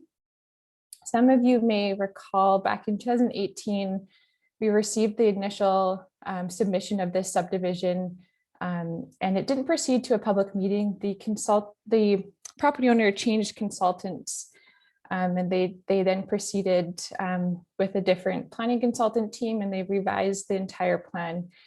So this is what we have before us today, looking for draft plan approval. We'll go into further detail with what's being proposed. There will be 30 single detached units. And as you can see here, the single detached units are placed on the exterior of the lands. And so they abut the neighboring lands here.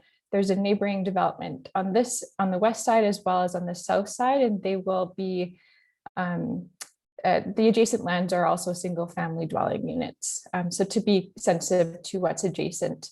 Along the middle here, we have 24 townhouse dwelling units. And then these 4 blocks are senior dwelling blocks. And they will comprise of 24 units. And then we have a future senior dwelling block here, which would comprise of 8 to 10 units. So in total, the proposal will be for 86 to 88 total units. And for further clarification, the senior dwelling blocks will be developed as medium density accessible bungalow or freehold townhouse units. And they will be processed later through part lot control. And the county offers exemptions through part lot control when used for semi-detached and townhouse developments, as individual semi-detached or townhouse lots are not normally indicated on a registered plan of subdivision. This approach is used because of the difficulty the builder would have in ensuring the common center wall between two dwelling units once they're constructed. Process to date, we've had a virtual public meeting, September 23rd, 2020. Township Council supported the township staff report recommending conditions of draft approval and provided direction to prepare a zoning bylaw to implement the subdivision at a future council meeting. As well, there have been several studies and technical reports have been submitted for the subdivision and zoning applications. The agency comments received to date have been from Bruce Telecom, Grand River Conservation Authority, Grey Bruce Health Unit, Grey County Transportation Services, Historic Saugeen Métis, Hydro One, and Township of Southgate. Agency comments were generally supportive or provided conditions of draft approval under which the development could be approved. Public comments received have been from Christine Newport, Crystal Walker, Amy King, Carolyn Kier, Nancy Malloy, Pam Burgess, and Sylvia Watt. Several individuals submitting comments live in proximity to the adjacent lands, as well in the new subdivision, which is located to the west of the subject site, which is called Southgate Cedar Point. Many of the concerns were related to the builder, nuisance of construction, dust, air quality, development density, excessive noise, unkept job site, etc. There have been some issues with the build out of the adjacent subdivision. Township staff had completed a subdivision agreement detailing the conditions required to be met throughout the development process of that adjacent subdivision. These matters are separate to the subject proposal, but it was noted that township staff would follow up with the development team. And all of the remaining concerns will be addressed momentarily.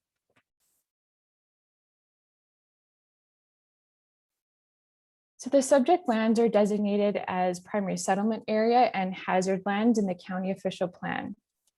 The proposed development exceeds density provisions of 20 units per net hectare, and the development will be 30.5 units per net hectare. Growth and development are meant to be directed to settlement areas, and as such, this is an appropriate location. As demonstrated through the technical studies and the review of those studies by agencies, this proposed development can be considered subject to conditions of draft approval. Conscious efforts have been made to maintain similar housing type on lands that are adjacent to existing developed neighborhoods. So example, single detached units located adjacent to existing single detached units. The variety of housing types is also encouraged by planning policy and may facilitate affordable and attainable housing models. Planners recognize the challenge in considering the reality of the county's growth and balancing local needs.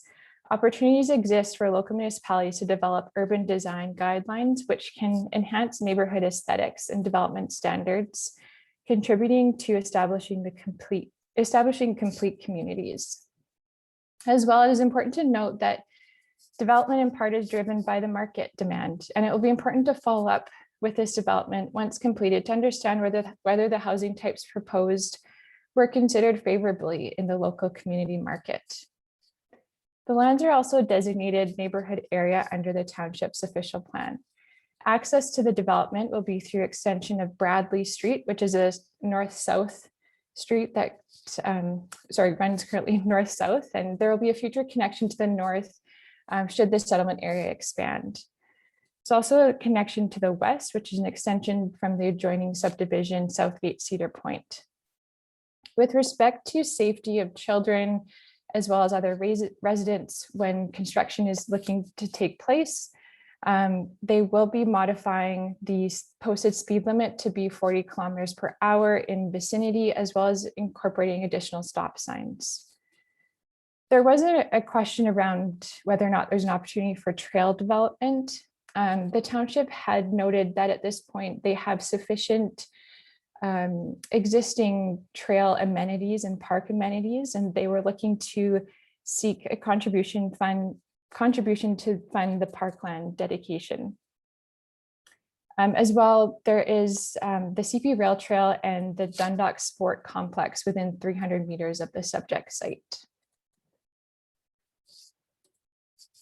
The subject lands are approximately 8.8 hectares, so 21 acres, and only 10 acres will be developed. Remaining lands are identified as wetlands as per Grand River Conservation Authority's review, and a 30-meter buffer is required. There will be a stormwater management pond and low impact design elements such as a soakaway pit on blocks 10, 11, and 12. This will adequately address the concerns with regards to the high water table in the area. The lands will be municipally serviced. As we are all aware of, that Dundalk doesn't currently have sufficient servicing needs to meet this proposed development. However, they are in the middle of updating their sewage treatment plant, which is anticipated to be complete by 2022. A traffic impact study was also completed and no intersection improvements are required as part of the proposed development.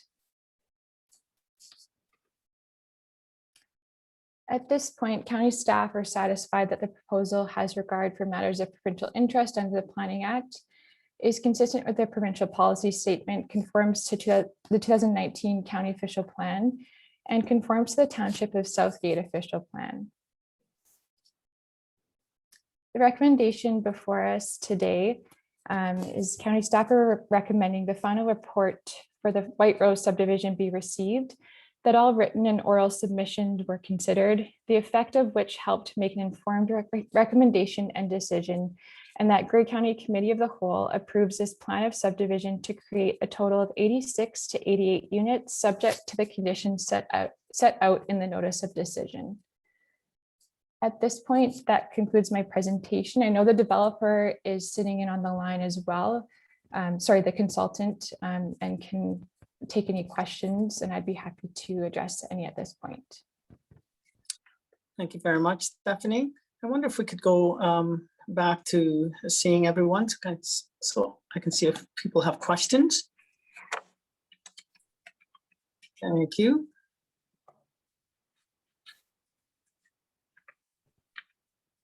I see a question from Councillor Milne.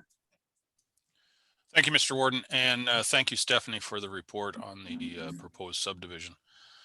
I note that, and of course, none of this is necessarily a surprise to me being from Southgate, but I note that the density is significantly more than what is mandated in the official plan. And on one hand, that's a good thing because it doesn't take as much land out of farmland, reducing sprawl. But on the other hand, the reality on the ground is that if you shove these houses so close together, there's virtually no front yard left. And where do you put the snow? It becomes quite a challenge. It has become quite a challenge. And I'm just wondering if you have any thoughts on that particular challenge, or perhaps the consultant would like to speak to that, please. Thank you. Thank you, Councillor Milne, and through you, Mr. Warden. That was flagged through our discussion and through the development review of this proposal. I know Clint Strudwick, the planner of the township, is all too familiar with some of the snow storage issues they're having in other developments in the township. So through this review, it is my understanding that there has been a snow storage plan completed, and the township will be ensuring that that's implemented through this development. And to my understanding, there is adequate arrangements and set up with the operations staff at the township level to move ahead with this development how it is proposed today.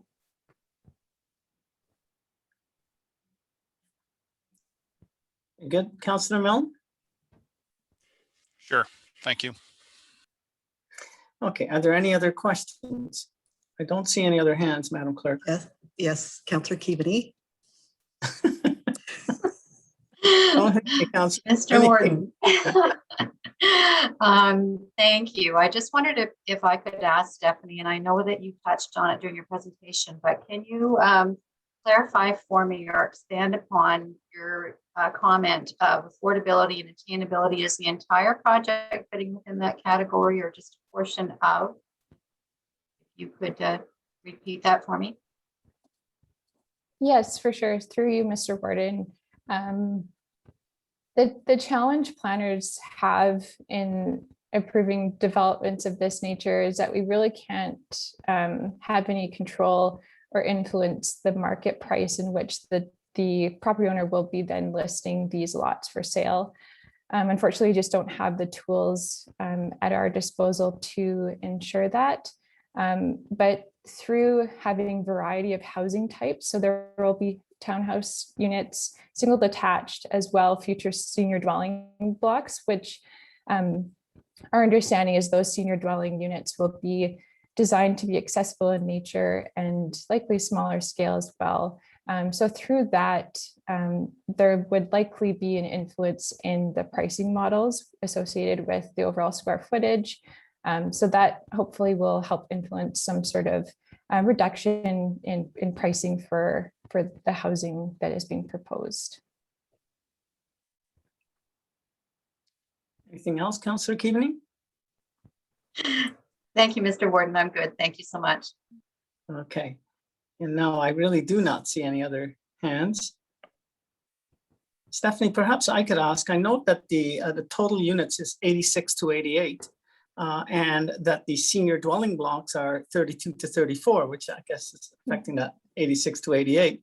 So what is going to, like, why is it 32 to 34 and not exactly, 32 or 34? That's a really good question. And yeah, so through you, Mr. Warden, and to address your question, Mr. Warden, the lands today are going to be left as blocks. And the reason why developers tend to do that is when they're looking to build semi-detached units or townhouse units, it's not always clear how large they will be, and then also making sure that they can legally separate them in the future through part lot control. And so at this point, they haven't formally designed what those senior dwelling units are going to look like, and that will be carried out through a site plan process at the township level. So there may potentially be variation in the overall size of what's being proposed, which would then result in a potential reduction or increase in unit. If that makes sense, or? It does. Okay. Thank you. I don't see any other hands, so it's perhaps time to call the question. So is there anyone opposed to the motion? Seeing none, I'm going to say that is carried. Thank you very much. Thank you, Stephanie. Thank you. Okay, we're on to item 7E. Sarah Johnson is on deck. We're dealing with the forest management plan. It's moved by Councillor Milne and seconded by Councillor Campbell. Sarah? Thank you, Warden. Can everyone hear me? My internet keeps popping in and off, so I'm just a little bit worried. I can hear you perfectly. Perfect. Okay, I'm going to try and share my screen right now. And that's when the sound will go. Can everyone see that? I can see it and I can hear you perfectly as well. Yeah. Perfect. Okay. If things get squirrely, I'll turn off my camera and maybe that'll help. But so thank you, everyone. Thank you, Warden. It's wonderful to be here. I'm excited today about this report because this is a big deal in the forestry realm of things for the county. We have completed our new forest management plan. So this is a really exciting day for the Grey County's forests. I'm just going to say that. Just to go over briefly, I'm not going to go into any great detail on this. I just want to kind of give a high level overview of what we've done and what we had and where we're going. So the previous plan and this plan as well was a 20-year plan. The current plan was set to expire in 2023. And so we started the process a number of years ago to update this plan because we knew it would take some time to do inventories and that sort of thing. We did that Grace Harbor Conservation Authority was a lead on this project, and they completed the plan in consultation with Grey County staff and with the Forest Management Plan Advisory Committee. which was invaluable. They were a wonderful resource for us. The plan has gone through public consultation as well. The final draft that's being presented today was endorsed by the advisory committee. So what's in the new plan? It's a new plan, as I mentioned. It's for a 20-year horizon, planning horizon. And so it will plan that for the next 20 years for the county's forest properties. It does a lot of administrative things that the old plan did not. It also incorporates the updated forest names. That there was a report that went to council, I believe in February on that one. So we're incorporating those new names. We've introduced policies that relate to enterprises that we hadn't previously considered, things like beekeeping or maple syrup. Those would be on a case-by-case basis, and it would just be dependent on the circumstances of the individual forest. But we did provide some wording in there to consider those uses if they made sense for the forest property where it was proposed. We also included some policies related to foraging, which we previously had not included. The project will include the new land acknowledgement. It will include policies related to biodiversity, protection, and enhancement.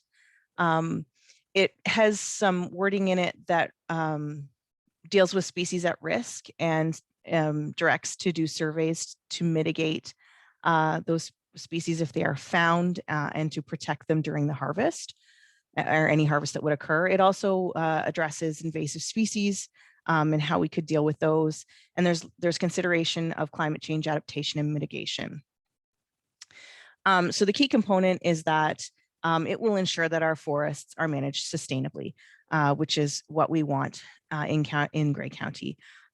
We want healthy forests, and we know that healthy forests will provide a foundation for a healthy ecosystem, which provides a healthy environment for recreational uses.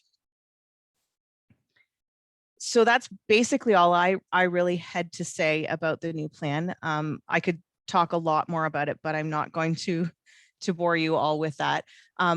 What we're recommending today is that council accept the endorsement of the advisory committee and that we approve the plan. And that's basically all I wanted to touch upon today. Thank you very much, Sarah. Councillor Milne. Thank you, Mr. Warden. And as chair of the advisory committee, I want to thank Sarah and all of the staff for their efforts to update this plan. I think it's a great plan. I'd be lying if I said I was excited as Sarah is, but nonetheless, it is exciting. I know Sarah at times is a little bit sleep deprived, so maybe that's what's going on today. I don't know. But anyway, she has done a great job. And again, I want to thank all of the staff that worked on this. As I say to some people, if they want to listen, it takes a long time to grow a tree. So we need to manage them and look after them properly. And I think this plan will do that on all of the county properties. Thank you. Thank you very much, Councillor Milne. And I echo your sentiments. I actually enjoyed my time with this advisory team and learned some things, including some lingo that they use in this field. Are there any other? Basil count is a new one for me, I have to say. Yeah. Basil count. Folks, you'll have to Google that one to figure it out. Okay, any other questions? If not, then I will call the question on the motion. Is there anyone opposed? And seeing none, that is carried. Thank you very, very much, Sarah. Congratulations. Thank you. Okay, we're on to item 7F, dealing with municipal and growth boundaries planning report. I believe there are various staff that are going to be presenting this. It is moved by Councillor Patterson and seconded by Councillor Desai. I don't know who exactly is going to start. Thanks, Warden Hicks and members of County Council. I'll get started on this one, and certainly if there's any other staff that want to jump in with any points that I missed, I'd welcome those corrections and updates in this regard. And so as the warden intimated, this really has been a team effort, and Hiba Hussein, for example, did a lot of the background research that went into this report.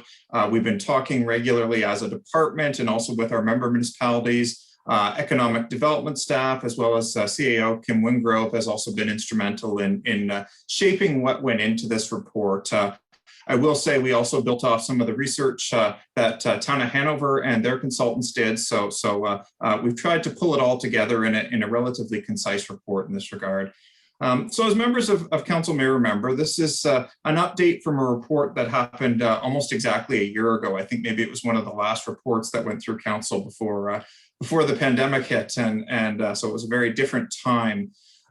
This report really is looking at cross-boundary issues between municipalities and making sure that collectively we're all thinking ahead to meet our long-term needs, both at the county and municipal level in this regard. Since the initial report was done, we've hired a consultant and gotten most of the way through the process of updating the county's growth management strategy. And although the results are only drafted at this stage, they have been shared with each of your municipal staff, and the draft growth management strategy is predicting approximately 22,000 more people in Grey County over the next 25 years. And during that same time period, approximately just over 8,000 more jobs. And so it's clear that Grey is growing. There's lots of interest, and I know you all see this at your municipal council tables through inquiries and development applications you're seeing coming through. And we've got to be prepared for this growth. And as some of you know, in planning, sometimes we get focused on processing the development applications. And certainly that's one element of planning. But planning by its nature is looking ahead. What are we going to need from a land perspective? What are we going to need from an infrastructure perspective to support that new and future growth? And in some cases, it's very simple because you're dealing with one municipality and they've got lots of servicing capacity and the roads are in great shape, and that's perfect. And we can get shovels in the ground very soon. In other cases, we've got scenarios where there's development interest along municipal boundaries, or in some cases, municipalities are starting to run short on available development land. So county staff want to work with your own municipal staff in that regard to facilitate some of those discussions and facilitate looking forward to meet the needs in this regard. And there's sort of two main categories of growth needs in this regard that we see. In some cases, it's very broad, as in the case of the town of Hanover, who's doing work to look at addressing their long-term needs at a town level, and they've engaged their neighbors in conversation in that to look at what can be done. And in other cases, it might be very site-specific. So I believe 2 or 3 meetings ago, we had some correspondence from Chapman's Ice Cream on the Committee of the Whole agenda, noting that they're looking to expand their plant in Markdale, and the most reasonable location for that expansion might be onto lands in West Grey. So in that case, we're dealing with a very site-specific scenario. But from a county and municipal perspective, we want to make sure that that we're ahead of the game in terms of supporting both, because we know that both the planning approvals, in some cases, if there's any shared servicing agreements or municipal boundary adjustments, or even processes like environmental assessments, they all take time. And while we all work to try to make sure they're as efficient as possible, again, we need to be ready ahead of time. And so one of the things we've done as part of this work is to research what other municipalities did in this regard across the province in terms of where they were dealing with growth along municipal boundaries, and in some cases even where they were looking at restructuring agreements or municipal boundary adjustments. And I think in the past, sometimes this has been framed, unfortunately, as a win-lose scenario, i.e. one municipality was gaining land and therefore another municipality was losing land, and you had a winner and a loser. What we're trying to do is restructure this conversation similar to the way a number of municipalities have done in the past 20 years, to look at a win-win scenario in terms of both municipalities are winning in that regard. And in that case, the county would be too, as well as our residents and businesses. So in this case, maybe it's a win-win-win scenario.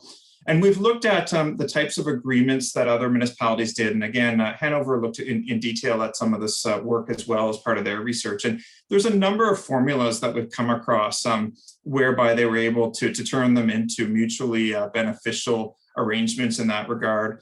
Some of the agreements included shared tax assessment on the lands that maybe was being brought from one municipality to another. In other cases, there was ongoing compensation in that regard. Sometimes it was a lump sum payment, and sometimes it was a payment over X number of years or even in perpetuity. In other cases, they had structured it such that there was one whereby they were looking at new residential lands, and they set up a formula such that any new residential building permit in those residential expansion lands resulted in a payment back to the initial municipality of X number of dollars per permit. In other cases, they weren't actually looking at boundary adjustments. They were just looking at shared services between the municipalities.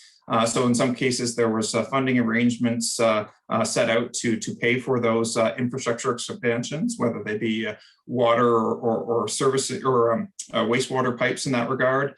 In some cases, there was arrangements whereby users in the benefiting municipality that were gaining services from another municipality would pay, say, 1.5 or 2 times the water and sewer rates that the host municipality was charging its users in that regard. And again, it was all in the nature of looking at how we can create those win-win situations. And the one thing I want to be clear on, as we move forward with this research, if council sees merit in having staff continue, is that the work that we're being done here needs to be cognizant of a number of other things. One is the planning procedures and environmental procedures that are already in place when we're looking at boundary adjustments. So there'll still be the need for comprehensive reviews. There'll still be the need for things like environmental assessments. And we also want to be cognizant of some of the recommendations that could come out of the future climate change action plan.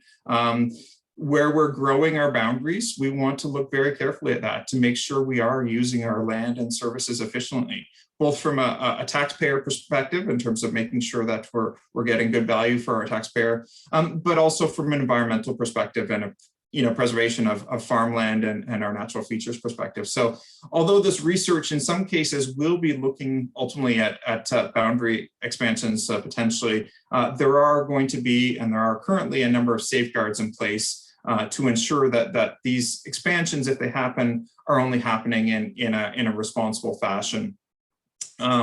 With respect to the work plan, one of the keys is going to be continuing forward and completing the update to the growth management strategy to really inform us what the growth needs are in the coming 20-25 years in that regard.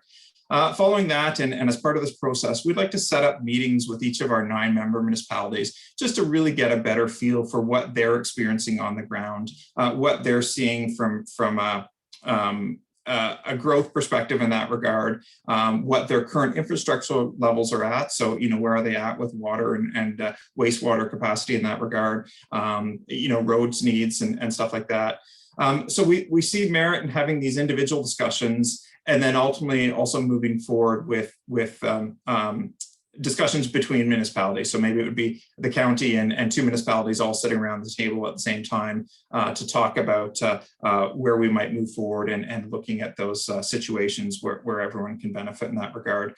We know, and this is no surprise to anyone around the table, that in many cases our residents, our visitors, and our businesses don't respect municipal boundaries. You can be living in one municipality and working in the neighboring municipality, or doing your shopping in the neighboring municipality, or vice versa.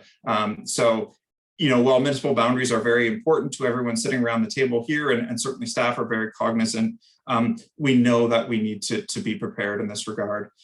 From there, we'd like to, after sitting down with the municipalities, we'd like to consider what level of study or agreement is needed if we are going to move forward. In some cases, there are some municipalities that are already ahead of the game and have already initiated those processes. And there might be others that are just looking at this for the first time. So we really want to work out a terms of reference in that regard so that everyone's efforts are being put to maximum use in that regard. And then should municipalities want to move forward with say a servicing arrangement or even a boundary adjustment, we would look at facilitation in that regard and public consultation in that regard, engaging with the landowners. What we've seen in other municipalities is there is quite a degree of trepidation between landowners when they're looking at possibly being shifted from one municipality into another municipality. You know, what's that going to mean for my taxes? What will it mean from a zoning perspective and everything else? So we want to do everything we can to help facilitate those discussions and answer questions alongside your own municipal staff to any landowners. And then ultimately there could be the need for restructuring agreements or shared servicing agreements, and ultimately updates to our own planning documents, whether they be the county official plan, your municipal official plans, or the zoning bylaws in that regard. And so we're presenting this to you here today as an option. Staff are certainly cognizant that we can't force these discussions, and if there's two municipalities that might be neighbors that don't want to talk in that regard, we don't have the ability to force that. But as much as possible, if we can present it in the scope of, you know, this is something we all need as Grey County, and all of our municipalities need to be thinking ahead on their servicing and growth needs, and working together to address things like our affordable housing shortages and our labor pool shortages. It's only going to happen when we're all working together. So we're really trying to go with the carrot approach rather than the stick approach in that regard. And we want to work with not just the planners, but also the people that are working in economic development and the roads people and the people that are maintaining services in that regard, because they're so crucial to the discussion. And we know there are requirements under the Planning Act and the Municipal Act and other policy guidance that we're all working within here. So we have a common framework in that regard. So in that sense, the recommendation in this case is that committee receive the addendum to this report, that it be shared with municipalities across Grey County, and that staff be directed to continue working in this regard and hopefully facilitating some of those important discussions that are already starting. So that's all I have at this stage. Certainly if Randy or Kim have anything further, that would be great, or we'd be happy to answer any questions as well. Thank you very much, Scott. Before I go to the questions, is there any other staff that have anything to add?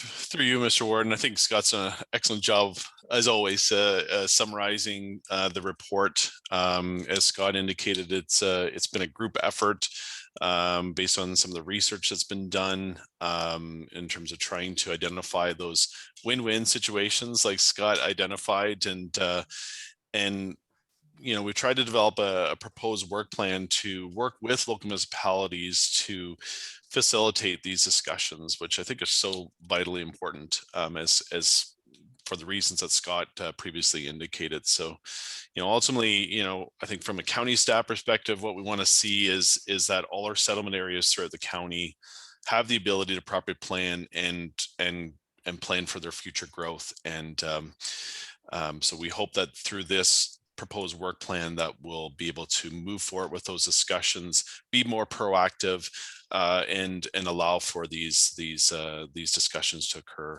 on a more natural basis. Thank you, Randy. Okay, I see Councillor Milne. We'll turn to you first.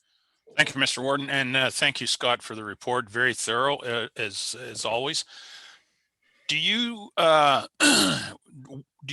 think that this work plan anticipates and would accommodate potential cross-county border line proposals?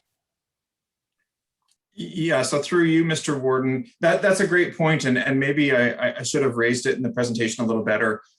There are situations already across the county where we have services being shared across county boundaries. There's situations between Collingwood and Town of Blue Mountains. There's situations in the northern end of Georgian Bluffs. So certainly, you know, while some of the focus might be communicating between various Grey County municipalities, we have to involve our neighbors in this discussion as well. And I know in Southgate in in past years, there's been interest in some of the lands in the north end of Mount Forest there. And then if we think about Dundalk, there might be further discussions that need to be had with Dufferin County and Melancton in that regard. So certainly staff would be open to and recommending that we consider all our neighbors in this regard, not just those municipalities in gray. Excellent. Thank you very much. Thank you, sir. Next is Councillor Patterson. Thank you, Mr. Warden. Thanks, Scott and Randy and staff. Good report.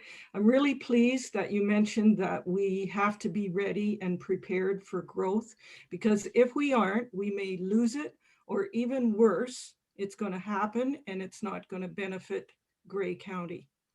So my question is, if a municipality is nearing the final stages of their growth strategy plan, I hope this process will not slow it down. And specifically, I'm referring to items 5 and 6 under the proposed work plan. If everything is in order and the studies are done and the reports and the meetings, are we limited to those times, or is it flexible? For you, Mr. Warden. Yeah, that's a great point, Councillor Patterson, and certainly, you know, it's no secret that Hanover is ahead of the game in this regard. They've been doing work on this topic for a number of years, and we've been working closely with your staff and also the consultants that have been hired on behalf of Hanover. So from my perspective, there's nothing in the work plan that should delay in that regard. But we also want to be respectful of the fact that that in assessing Hanover's needs in that regard, we also have to work quite closely with Hanover's neighbors. And I know discussions have been recently ongoing between Hanover and West Grey, so that's great. That again, you guys are already ahead of the game in this regard. So we hope that through this process, we're not in any way holding up the progress, and at the very least, we're keeping up with it in that regard. Thank you. Thank you, Councillor Patterson. No, just Randy? further to that, sorry, Mr. Warden, if I may. Yeah, absolutely.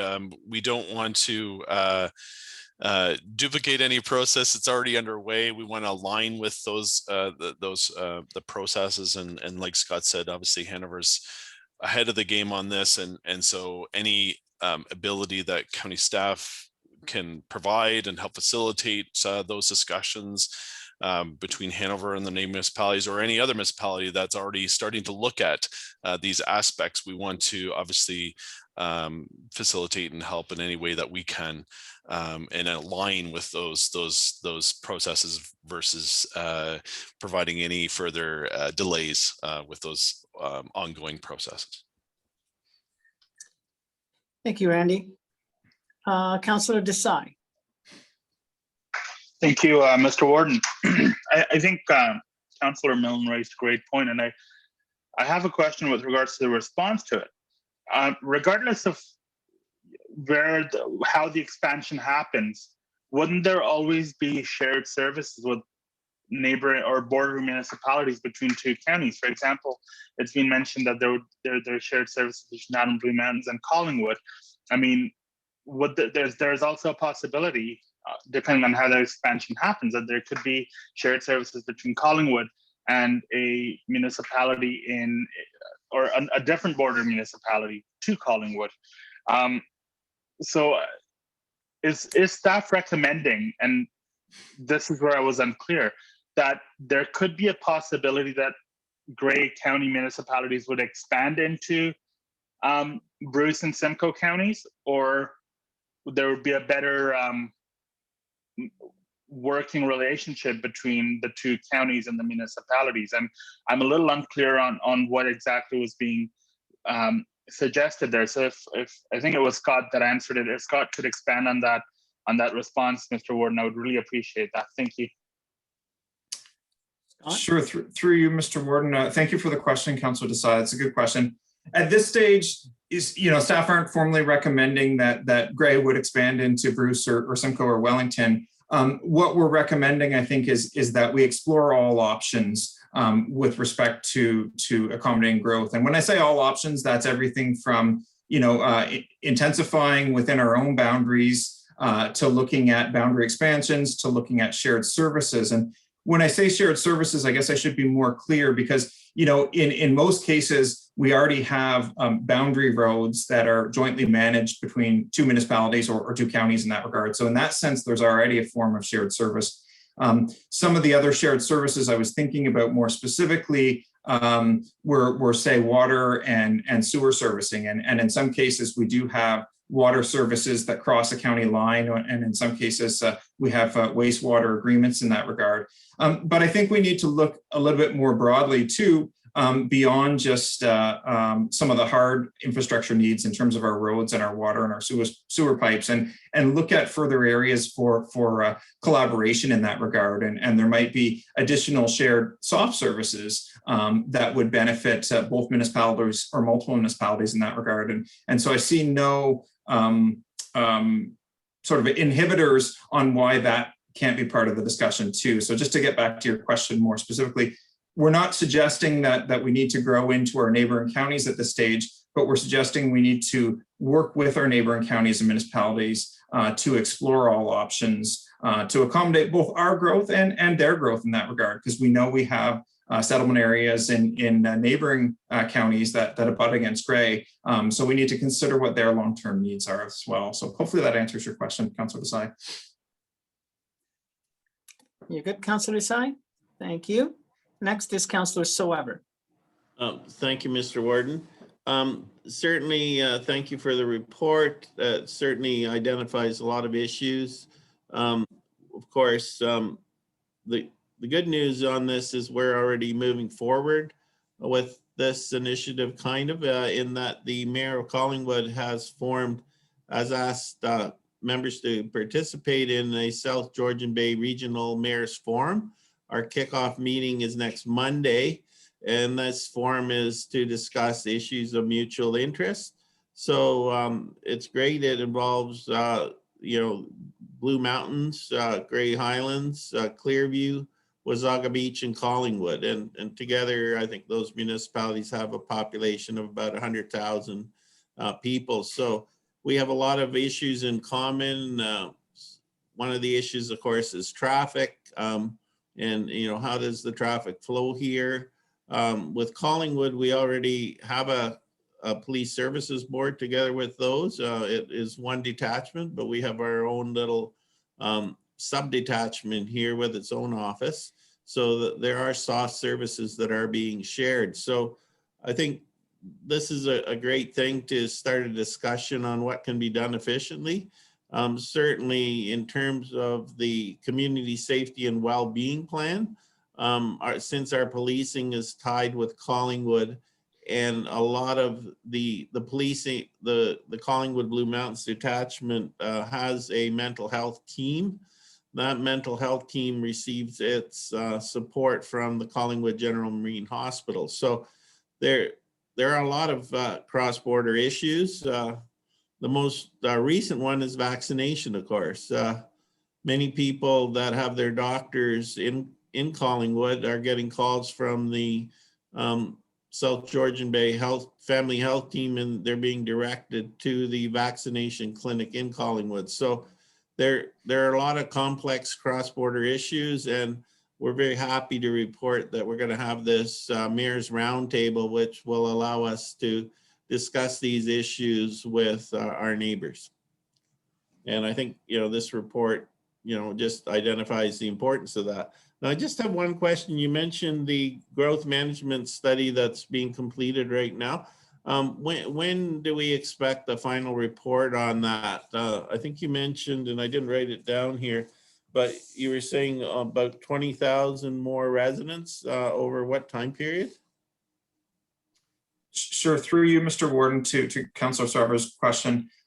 Yeah, at this stage, the draft results are saying approximately 22,000 new people in the next 25 years, sorry, so from 2021 to 2046. With respect to when the report will be back before council for council's consideration, as I said, it has been shared with municipal staff, and we've now, I'm proud to say, gotten feedback from staff at all 9 member municipalities, which is fantastic. We've given that feedback back to the consultant, which is Hempson, and we're just working to answer some of those questions and some of those points that municipalities have raised. And in some cases, that's necessitated the need for meetings with municipal staff in that regard to make sure we're better understanding what's happening on the ground there. And so I think realistically speaking, we'll probably see this report come back before council towards the end of Q2 or early Q3 in 2021 in this regard. And certainly we'd welcome any input that council has. The other piece that the report is struggling to address, but we're making headway on is what the impacts of the COVID-19 pandemic are going to be, both on the short-term and long-term growth. And I don't mean to tell stories out of class, but the consultant has said, basically, anyone that tells you they have an idea of what it's going to mean long-term is just guessing. We are looking definitely more so at those short-term impacts, but it's really too early to tell how this is going to impact the long term. And the one thing that council might be aware of around this table is that this growth management strategy is a very important report, but it's also one that we frequently update. And so while the 2021 version may suggest X, in a few years' time or more, there'll be another version that will suggest Y. So it's something that we don't pass and sit on for 25 years. We regularly reassess the findings and update accordingly. Thank you for that. Thank you, Scott. Is that it, Councillor Sarver? Yes. Okay, Councillor Robinson. Thank you, Mr. Warden, and through you, I had a question and also a comment. My question was, and it has been answered, it was dealing with, will the growth management study address the impact of COVID-19? So I'm looking forward to that information, as well as just the overall discussion on growth management for Grey County. So I do appreciate the recommendations that are contained in the staff report, and I do appreciate the motion that is on the floor. It is a time for the lower tier municipalities to have the discussions neighbor to neighbor with the support of the county. It's a good time to look at options and opportunities that can address and meet the needs of our lower tier municipalities for growth management and sustainability, as well as understanding this is an overall Grey County community. So much more discussion. Appreciate this addendum report, and looking forward to that growth management study, which will certainly navigate our way through further discussions. Thanks. Councillor Mackey, you're next. Thanks, Ward and Scott and all the planning. Thanks very much. I think this is overdue, especially when we look at the growth that is coming to the area and the length of time that it does take to plan out this growth. Just wondering, you did mention, Scott, and I appreciate the analogy around carrot and a stick, and I really do hope that the carrot works. But can you tell us what a stick looks like from the provincial standpoint? If we do need growth, and we've got two partners that aren't willing to accept that, what's the stick look like? Sure. Through you, Mr. Warden, I'll take a stab at this one, and then maybe Randy or Kim might want to correct me. So, we always hope if there is going to be any sort of boundary adjustment that it be done so in a friendly manner and can be a negotiation whereby, again, all parties walk away happy in that regard. And a number of the examples we researched across the province were exactly that. There has been examples in the past, and maybe one that's most recent and pertinent would be between Barrie and Innisfil. And my understanding is there wasn't necessarily an agreement between the two municipalities in that regard. And ultimately there was my terminology might be off, but sort of a forced annexation in that regard through the province. And we haven't, we've had some very initial discussions with Ministry of Municipal Affairs staff in this regard. And I think their messaging to date has been, as much as possible, let's see how we can all work together. They didn't speculate on how the minister would feel about any sort of forced boundary adjustment in that regard. And certainly we haven't gone down that road, although we are cognizant that it has happened in other municipalities in the future. So I don't know if that answers your question, but certainly Randy or Kim, if you have anything further. I would only add that coming from the Guelph area, I remember only too well in 1996, where the city of Guelph annexed 3,600 acres from Puslinch. And it was a very interesting set of discussions. And I just further to that, and I think that's where some of the previous examples that Kim just highlighted, one and some others, although the Barrie Innisfil one is somewhat fairly recent. Most of the research that we've done is showing what we call those win-win solutions, right? So we want to exhaust all those quote carrot options first, because I think as Scott indicated, definitely when speaking with provincial staff, they want to make sure that that we're all working together and looking at common solutions that benefit everyone. And I think that would be, those types of solutions would be definitely more supported at provincial levels if provincial approvals, which they often are required. So with respect to that, I think that's where we want to definitely lean towards exhausting all those carrot options first, but there are, alternative options if in fact those discussions are not, don't result in what we're hoping are common solutions. Thanks very much for that feedback, and I'm certain that the good neighbors around this table will get things worked out. Thanks. Thank you, Councillor Mackey. Madam Clerk, I do not see other hands, so I should maybe ask Councillor Keatoney then.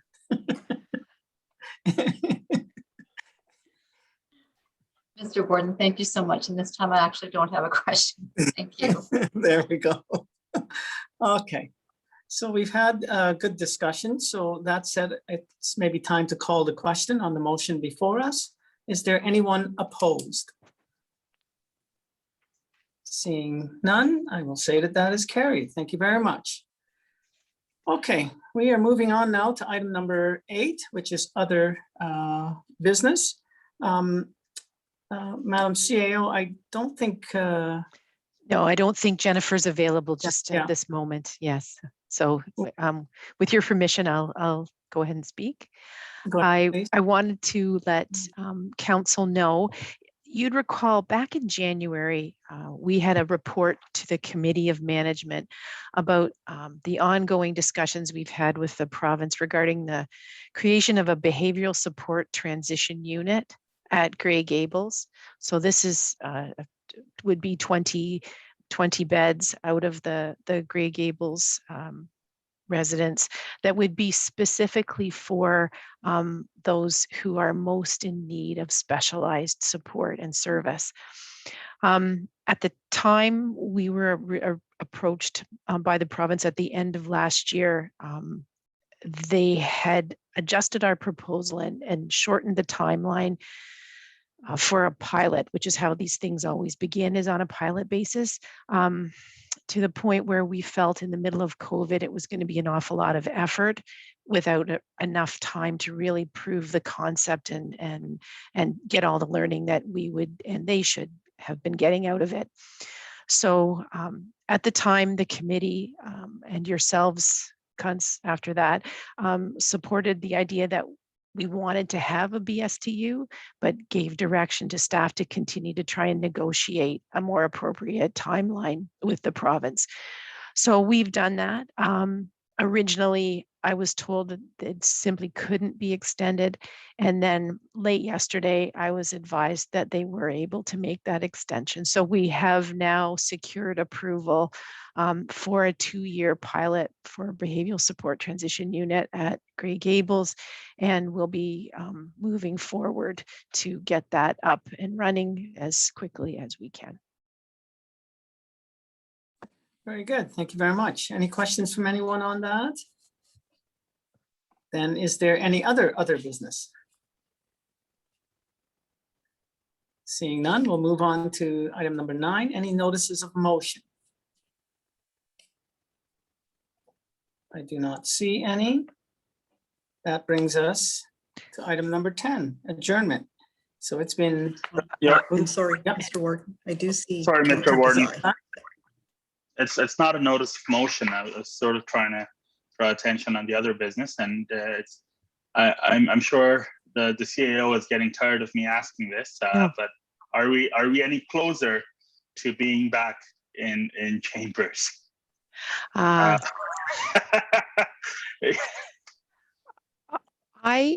I think all of us are looking forward to being back in chambers. I really do. Give them the short answer. And I think what needs to happen is we need to ensure that the members of council who wish to be vaccinated will have had that opportunity. This is only about a health and safety question at this point. And so when I look at the timelines and think that, maybe as we get later on in June, maybe we'll be in a better place that way. Okay. Yeah, thank you. It's just hard to banter with Councillor Milne when we're separated by Zoom. Come on, pay attention, up your game. I'm sure you two will find opportunity. Okay, so we are now back to item number 10, because people are probably hungry, as I am. So it's to adjourn, motion to adjourn, moved by Councillor Hutchison and seconded by Councillor O'Leary. Anyone opposed? I'm going to gather no one is opposed. Councillor Burley is opposed. Yeah. You're upvoted. Anyways, thank you, folks. I anticipated this meeting going much longer, but we had some good discussion and got business done. Thank you very much. Enjoy your day. Thank you, everyone.